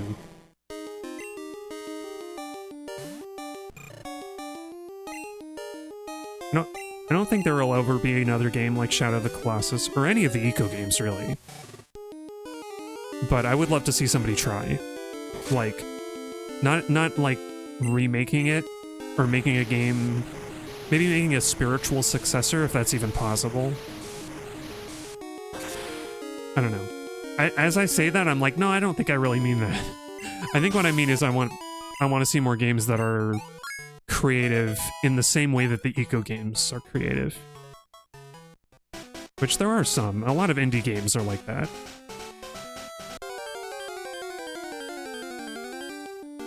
But, like, I don't know. I think the trick with Colossus in particular, with Shadow,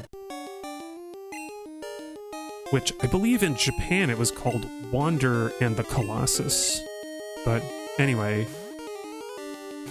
I think what's unique about that is that they is this confluence of budget and the creative vision, which doesn't really happen anymore. I think games are, like, a little bit too big to be able to take those chances. Like, nobody's making the like AA budget games. Maybe it's starting to change. In some sectors, you're getting like some more campy, kind of less serious games that you might categorize as AA. Like, was it? I think Stranger of Paradise is technically like would fall into like AA game, the like Final Fantasy one. Is that what it's even called? I'm not even sure what the game's called. The one with the guy who's like, the one with the like, people were calling it like PS3 vibes, and the guy's like, all I care about is defeating chaos. He's very like edgy guy, edgy protag, edgy like early 2000s style, no nonsense protagonist. And then there's that other game that was about like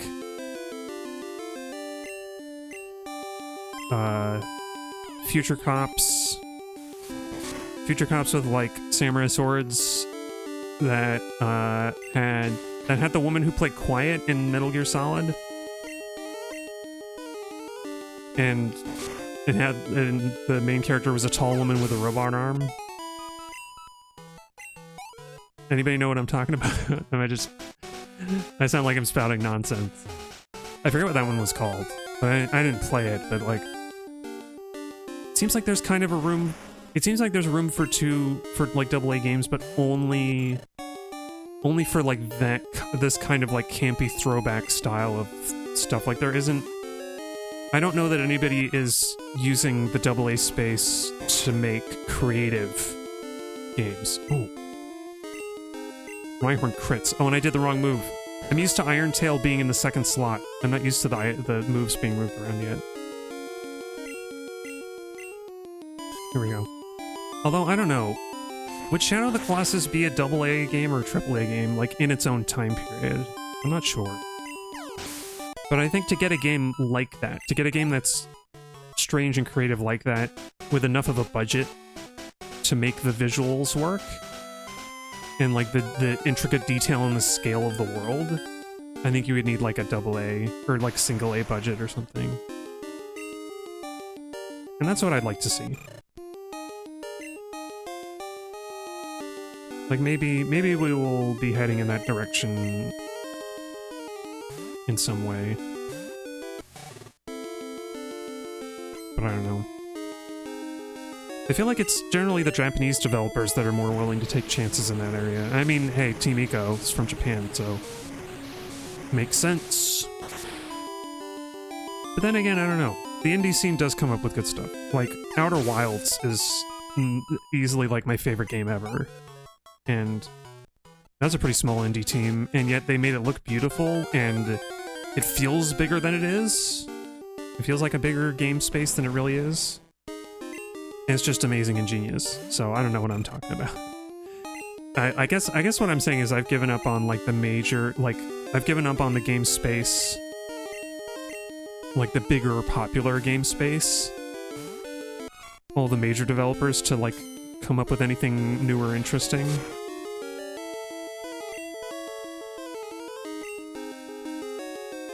Oh no, we missed. Yeah.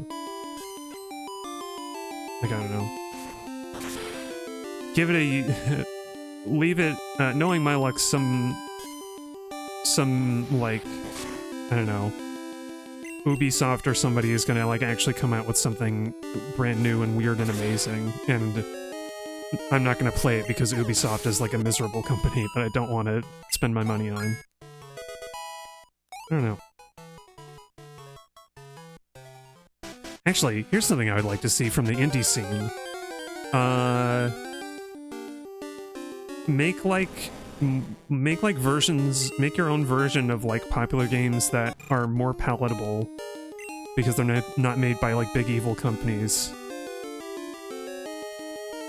Yeah, that's just a... Like, I'm not really interested in Pal World, but it is cool to see somebody like... It's cool to see somebody kind of doing their own Pokemon, like, aligned thing that's not Nintendo? I don't know. Maybe that company... Maybe the devs that are making it are not good either, but... That's the sort of thing. I think.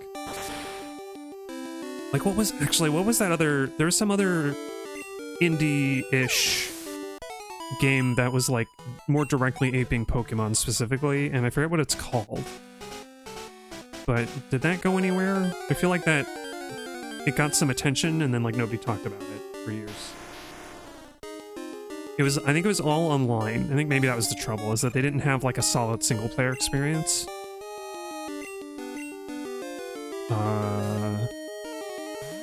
What was it? Oh no, self-destruct. Carrie, are you strong enough? I don't know if you are. She's not. But Lorde gets the experience, I guess. Lorde gets all the experience. Lorde watches her fellow Pokemon get exploded. 600 experience. Watch your companion be just Carrie falls on a grenade for Lorde and then she gains through 600 experience. It's so grim. Gosh. I mean, that's the sort of thing that'll happen in a Nuzlocke. Like, actual Pokemon actually dead from a self-destruct. Okay, let me see where we're at. 42. So close. We've gone up 4 levels in this stream. And unfortunately, none of the trainers that I got phone numbers from have called us in all this time. That's right, I forgot to be on the bike again.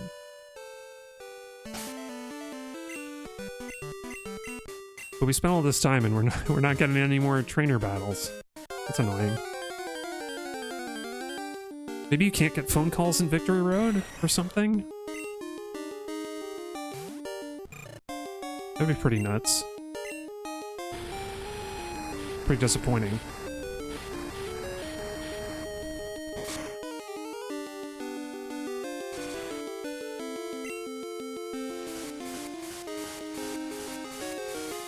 Actually, you know what? I'm gonna go...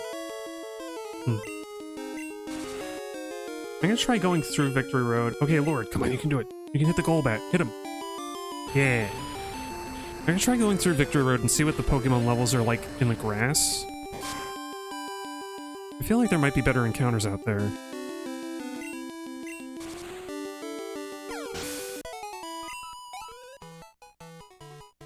And we'll just fight Pokemon along the way.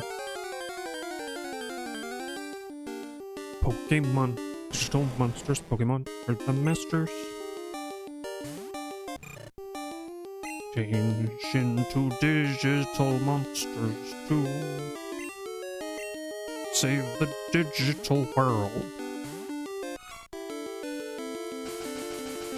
I remember whatever happened to like the original season of Digimon. I seem to remember watching it until they got out of the digital world, but like not really. Everything was like grayscale or something weird like that. I don't remember how that series ended. It was a very strange show.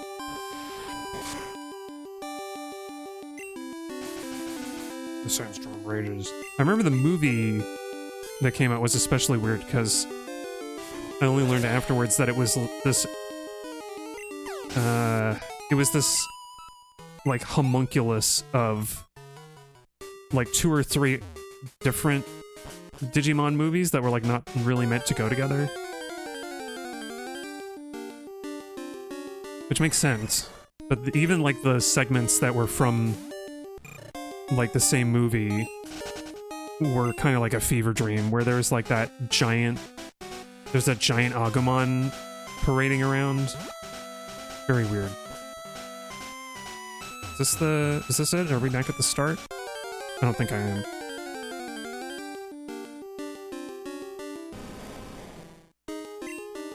Okay, Onyx does not give good experience points. I think we can skip it. And they have like defense and speed EVs mostly. Okay, here we go. This guy's just like, off to the league, are you? The Elite Four are strong and scary, but then they're ready for you. Okay. Yeah, jump in a bike. I just want to see... Well, we can't go in the water. Lorde won't do well in the water.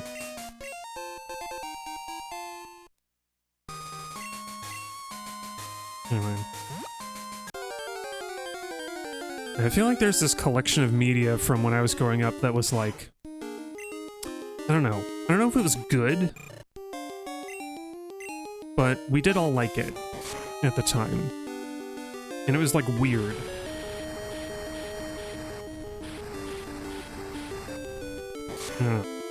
Like I remember, y'all remember Zoids? I think that was a Toonami special that I remember.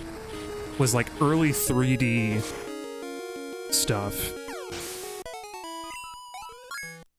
But it was cool because they were like these like really highly detailed robots running around. Oh wait, Fisher Wilton. Oh, you don't want to fight? I almost got a tangle the other day. It was so close too. So they really like to say that in the phone calls as if like when you almost catch a Pokemon and it says on the screen like, oh, so close too. Is that meant to be the player saying that? You know, like when you miss a Pokeball, is it always that? Like, is that just sort of a common saying that people say in the Pokemon world? Quagsire ran away? That never happens. The heck are you running away for? What are you running away for?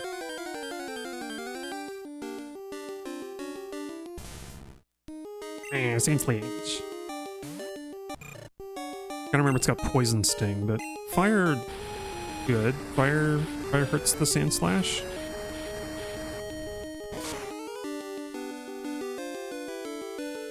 Ooh, Fire really does hurt the Sand Slash. That was a crit. That was like 600. Yeah, that's about the same as the Graveler we found, so maybe this grass is okay to fight in. At least for Lorde. Because you got so many rock Pokemon out there, it's like, why even bother?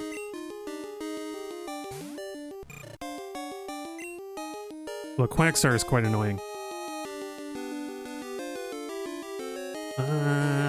It'll resist poison, won't it? I miss if you get in there.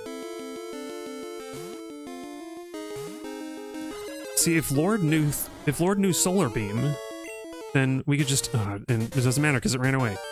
But if Lorde knew Solar Beam, then we could just blast the Quagsire that way. It'd be way more effective.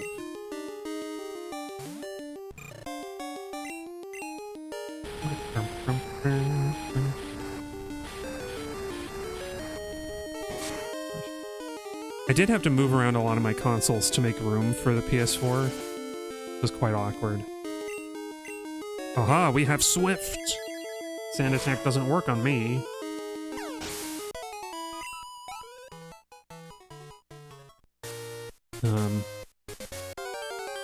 It's quite awkward.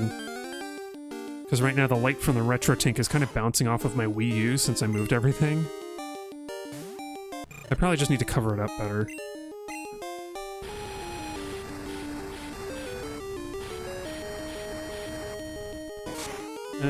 That didn't really work. I don't know why LEDs on electronics, at some point LEDs on electronics just got really, really bright. And I don't know why that happened or when. But like, my Retro Tank is really bright.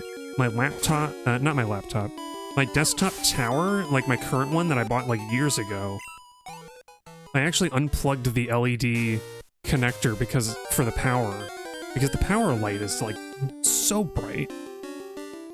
And because it's up on top of my desk, it's like in the corner of my eye if I have it connected. So weird.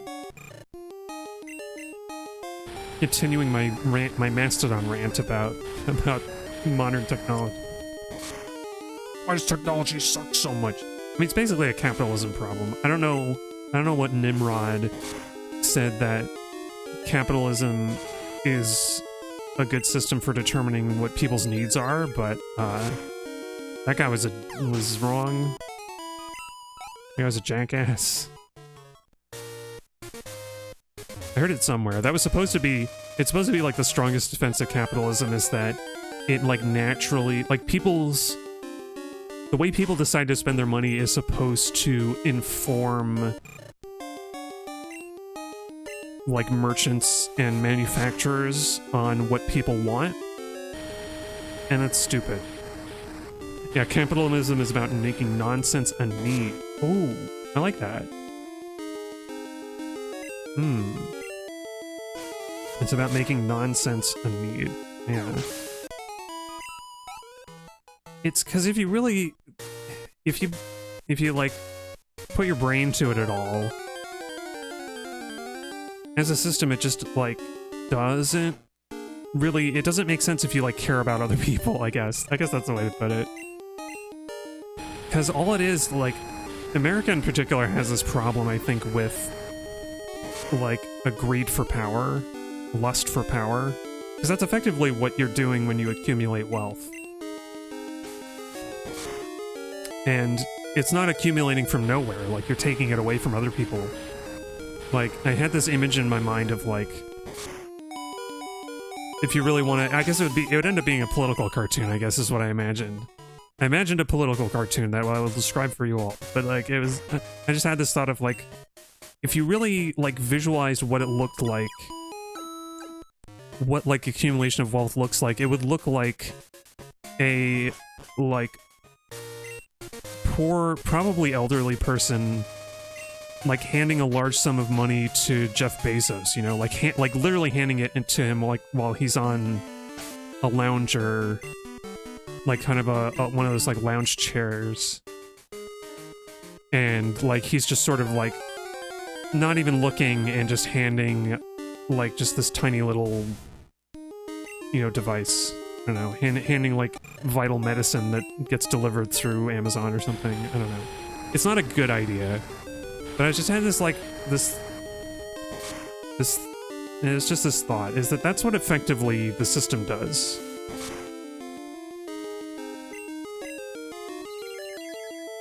This sort of like, there's this sort of false dichotomy. I don't know, I guess with his other hand he would be taking... Oh, we immediately have to go back to get healed. Anyway, I guess with his other hand, Bezos would be like taking whatever he's handing to the person giving him money from, you know, hard workers. So it'd be like this sort of handoff. It'd be this handoff, but like both of them are giving him money.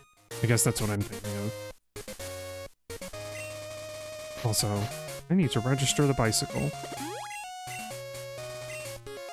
I don't know. There's also, because I was also in, I had to go to a shopping mall to try and get my new phone to work, which didn't work. And I was thinking, like, the shopping mall, I think I kind of knew that shopping malls, shopping centers have been, like, just this really, like, have just been really bad for the state of our towns and cities in general. Basically demanding that people have a car in order to get any of the goods or services that they need. But, like, the layout of a shopping center, or the layout of a mall, there's, like, a reason that kids in the, you know, early 2000s were hanging out at malls all the time, is because it's, like, all of the stuff that you would need is, like, really conveniently located, and there are no cars around inside the mall, and, like, there's massive, like, wide open areas to walk around. It's like, hey, you know, you could design, like, a marketplace in your town like this, and people would use it. You know, just a thought. And it's, like, so weird. It's like, it doesn't...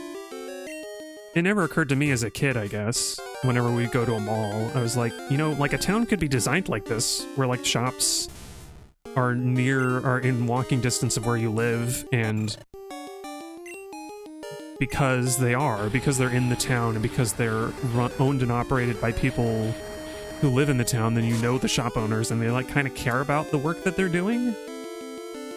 Whereas instead, I don't know, it's another element of late-stage capitalism where the putting so much distance between the people who do work and the people who receive the benefit of that work means that the work suffers because people don't care about the work they're doing. And workers are dispensable because it doesn't, like, matter. It doesn't matter to the people who, like, own the means of production and all that stuff. I don't know, ranting. I'm ranting because I'm just doing kind of mindless level grinding. But it's true. I think about this stuff a lot. Because I would like to imagine... I would like to live in the better world that I imagine, that I know that we can have. But I think a big element of cities is isolation. It's a big element of... It's a big way to, like, keep any of these kind of reforms from happening, and a big way of keeping people down and keeping people from responding. Because, like, if you don't have a community that also feels the way you do, then you're not going to really make effort to change things. The communities that do exist are, like, kind of happy with how things are. Like, what few communities do exist, or they're ambivalent, like, they aren't affected enough to make a difference. I think it's one of those one of the many reasons why you have, Actually, you know what? No, there's the third option, is that any communities who do want to make a difference are disenfranchised to the point that they can't act. Ooh, a ponyta. That must be rare. We haven't seen one this whole game, except for a trainer. I think a trainer had a ponyta.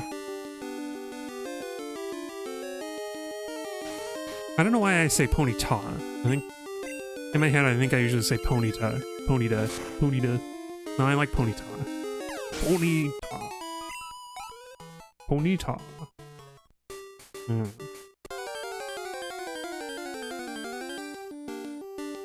Yeah, ramble. Thoughts.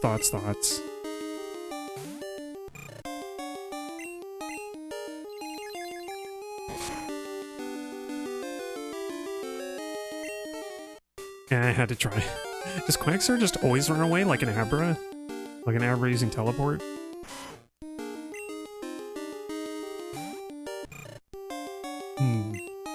Okay, Lorde, can you knock out this Raticate before you get knocked out? Let's see. Can you defeat capitalism? Do you has what it takes?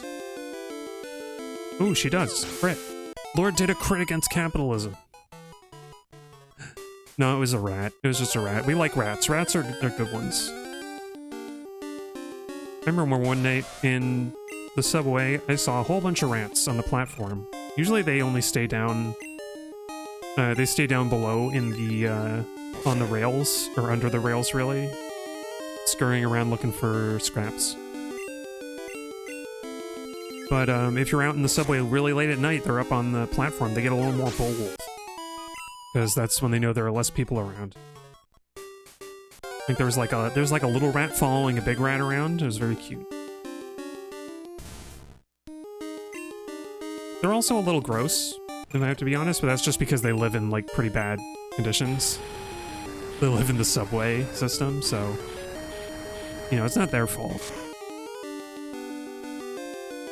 Some of them might be injured too and stuff.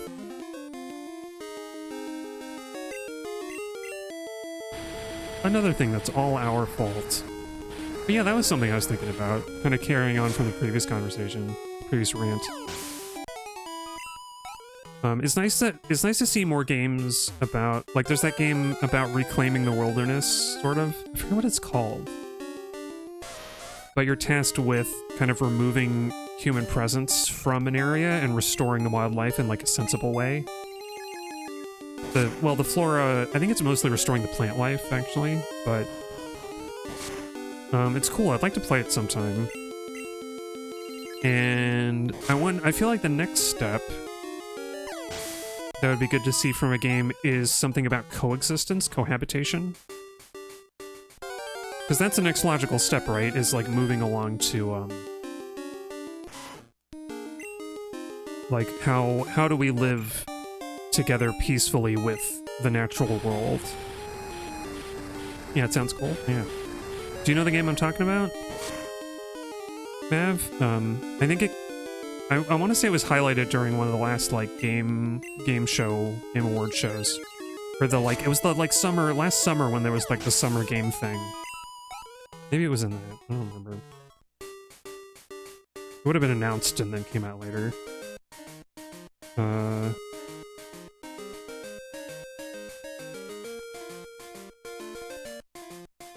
Don't remember.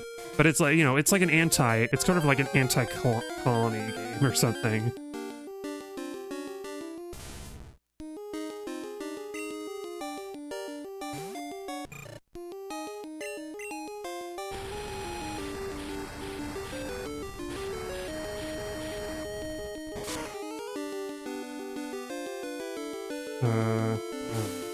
I'm kind of trying to look it up. Yeah, you don't exactly know the name either. Ooh, Sand Slash isn't heard. Come on, Lord, you go first. Yeah. I feel silly because I think I was just listening to a podcast where they were talking about it, a gaming podcast, where they were talking about playing it. And I'm like, here I am, like, I don't know what it was called. But I didn't buy a copy. So... it's another one of these smaller titles, indie-ish titles.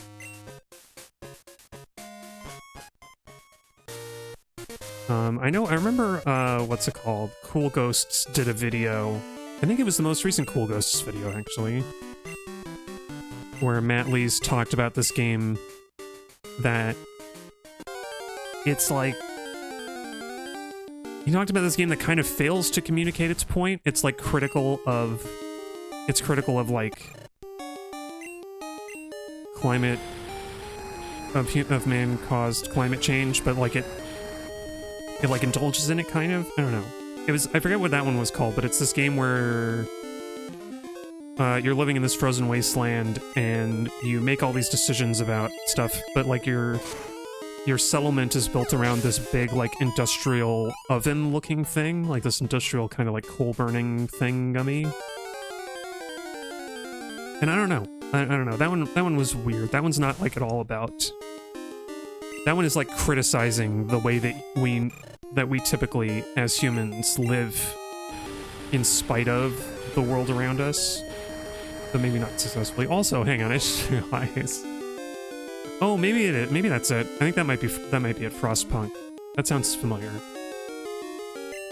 But yeah, it just struck me as being like, yeah, they could have done something like that. It, like, visually it reminded me of Anno 2020-something, 2022 or whatever, 2025. Or it's 2208, I think, Anno. But also, I love this Sand Slash. I didn't notice until just now. Or no, it would be 2205, I think? I forget how they number those games. But I just realized the Sand Slash looks kind of like it's got like loopy eyes. I think the little white bits are supposed to be the shines on its eyes, but it looks like its pupils, and like one of them is looking up and one of them is looking down. It looks very goofy right now. It's just like, oh, I'm confused. What are you talking about with these weird video games that nobody's ever heard of? None of you can remember. None of you just can remember what they're called. Okay, there we go. We got Lorde up to level 45. Okay. So now we can finally take the Everstone off of Lorde, because the next level we want her to evolve. I want to end the stream on a bang, so excuse the poison flashing. And I'm gonna try and let's try and actually get Lorde to evolve tonight. Let's have that as the end of the stream.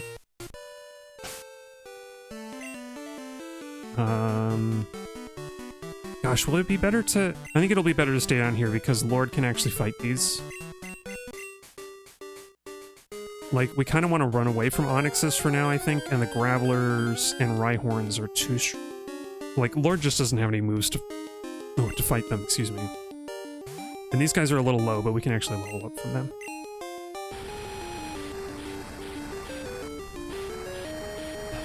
Gosh, I guess now that I think about it, one of those Anno games, what was it, 2106 or something? I forget. Like, don't all the Anno games, like, the digits always add up to 9? Isn't that the rule? I'm trying to remember. It was one of the Anno games was, like, post-climate catastrophe where the Earth has been flooded. And they give you a choice of different, like, civilization types, and one of them is like an eco-friendly one. But like, from what I've seen in that game, there isn't really a lot that you do to interact with the environment. It's just more like, I don't know, maybe there was a pollution level mechanic in that game, but from what I remember seeing of it, there was not like, you didn't have to be you didn't really have to play differently as the eco, you know, community. It was just that, like, they didn't eat meat, and they like, just built different buildings, basically. But like, I feel like that's the closest we've come to my desire for a different type of civilization building game. City builder, I guess.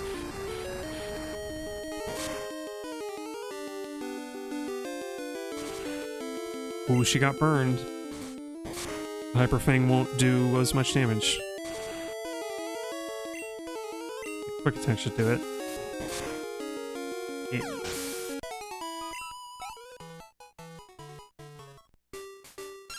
Oh. Jose. Uh-oh, you're not Kaz. Sorry, wrong number. Frickin' wrong number, trainers. Man, I got your phone number so that we could rematch. Not so that you could call me up when you're calling the wrong dude. It's funny, what? I bet there have to be like a set number of...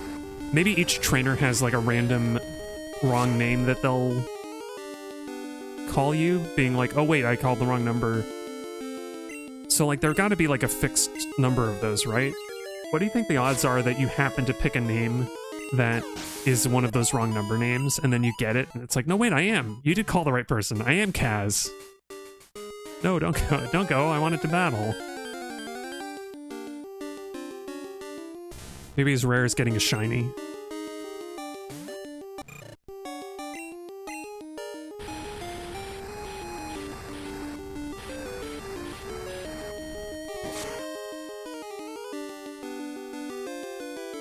Ooh. She's almost strong enough. And once she evolves, a flame wheel would be enough to knock out. But I mean, we're waiting for the big move, the flamethrower, anyway, so. Actually, I wonder, does she... There's no way that Cyndaquil actually learns Sunny Day, right?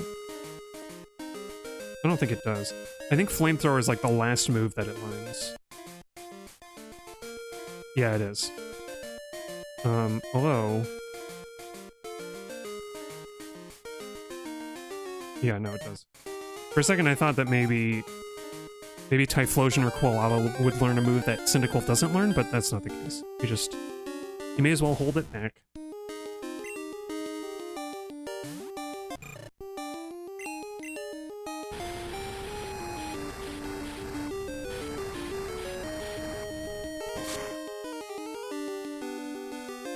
Ooh. Boy, that's so tantalizing. A little sliver of health. A little sliver of health.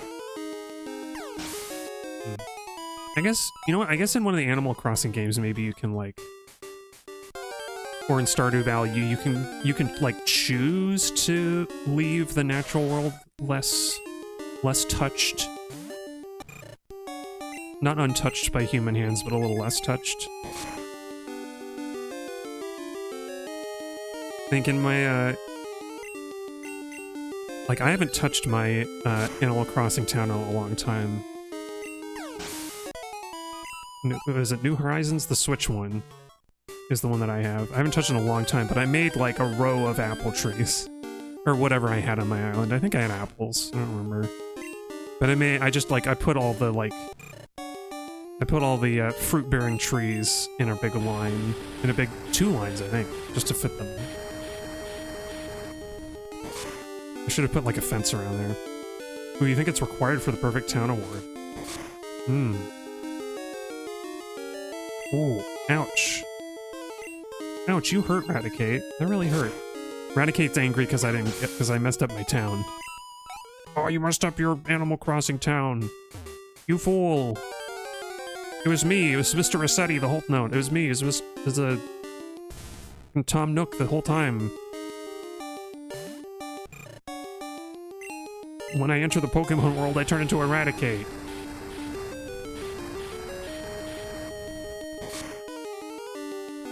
Gosh. I've been away from Animal Crossing for so long that I don't remember... I remember barely anything about, like, the current state of my town. I think I last played it in, like, 2020. Or maybe 2021. So who knows? I think there's an upper limit to the chaos that can be in place after you've left your town alone for a long time, but... You know, if I ever go back to it, The townsfolk will probably be annoyed at me. There's like this one guy who kept wanting to move away, and I kept convincing him to stay because I thought he was funny. Is that this like orange alligator guy? I think. I was like, he was kind of quirky and silly, and I was like, no, don't go. And I bet he will have moved away by now. Okay, here we go. Level 46, Lorde. Show him what you got. Lorde's trying to learn flamethrower. Yeah, so we're gonna get rid of Ember and keep everything else. Yeah, here we go, and Lorde gets to evolve now. At least one evolution. We'll evolve for another one next stream. Gosh, this is so long. This is so long overdue. I feel bad, but I feel a little bad. Lorde evolved into Quilava. We did it with all that effort. She's got like kind of 2 fins of fire on the back. Okay, let's look at her stats. Ooh, look at that special attack. That went way up. She's at 90 now. She's fast. She got 93 speed. I think Rosencrantz is our fastest one still, though, right? He's got like, yeah, he's got 115 speed. That's scary. Oh, I wanted to move the moves around. Hang on. And then we'll read the Pokédex entry. Yeah, 95. Oh, 95. I thought it was only 90. That's really strong. It's really good. Very, very, very good. Quilava, the volcano Pokemon. Be careful if it turns its back during battle. It means that it will attack with the fire on its back. That's good. Just about any wild animal that like turns its back on you is about to do something bad, so Quilava is no different. Usually it's the same bad thing though, now that I think about it, whether it's a skunk or a tiger.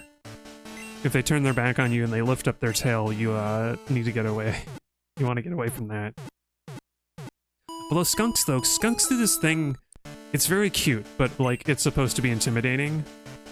They do this thing where they like smack their paws on the ground. They like thump, thump, thump if they feel threatened. And it's really good to know about that so that you don't accidentally get sprayed. Oops. Okay, now Lorde gets to rest a little bit because I think tomorrow and probably on Monday I'm going to continue leveling.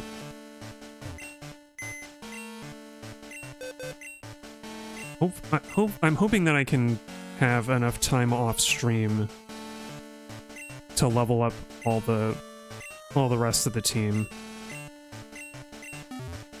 And I will get Lorde's XP pretty high. But not quite to level 47 so that I can evolve her again next stream. And then we're gonna... Actually, let's see, what can we teach her anything yet? No. What about Solar Beam? Can she learn that yet? No, Arachne can learn it though, I gotta be careful. I think Arachne's special attack is not worth giving her Solar Beam. Or well, she can't learn Sunny Day. Or no, she can. She can learn Sunny Day, but Sunny Day is better on Lorde anyway. Okay. Thank y'all for joining me. That was a lot of ranting. I did a lot of ranting. But yeah. Yeah, great to see you as always, Mav.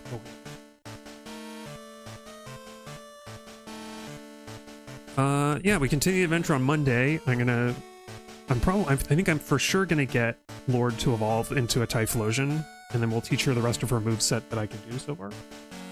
And I will hopefully have some more levels, more Poké levels to do Poké leveling.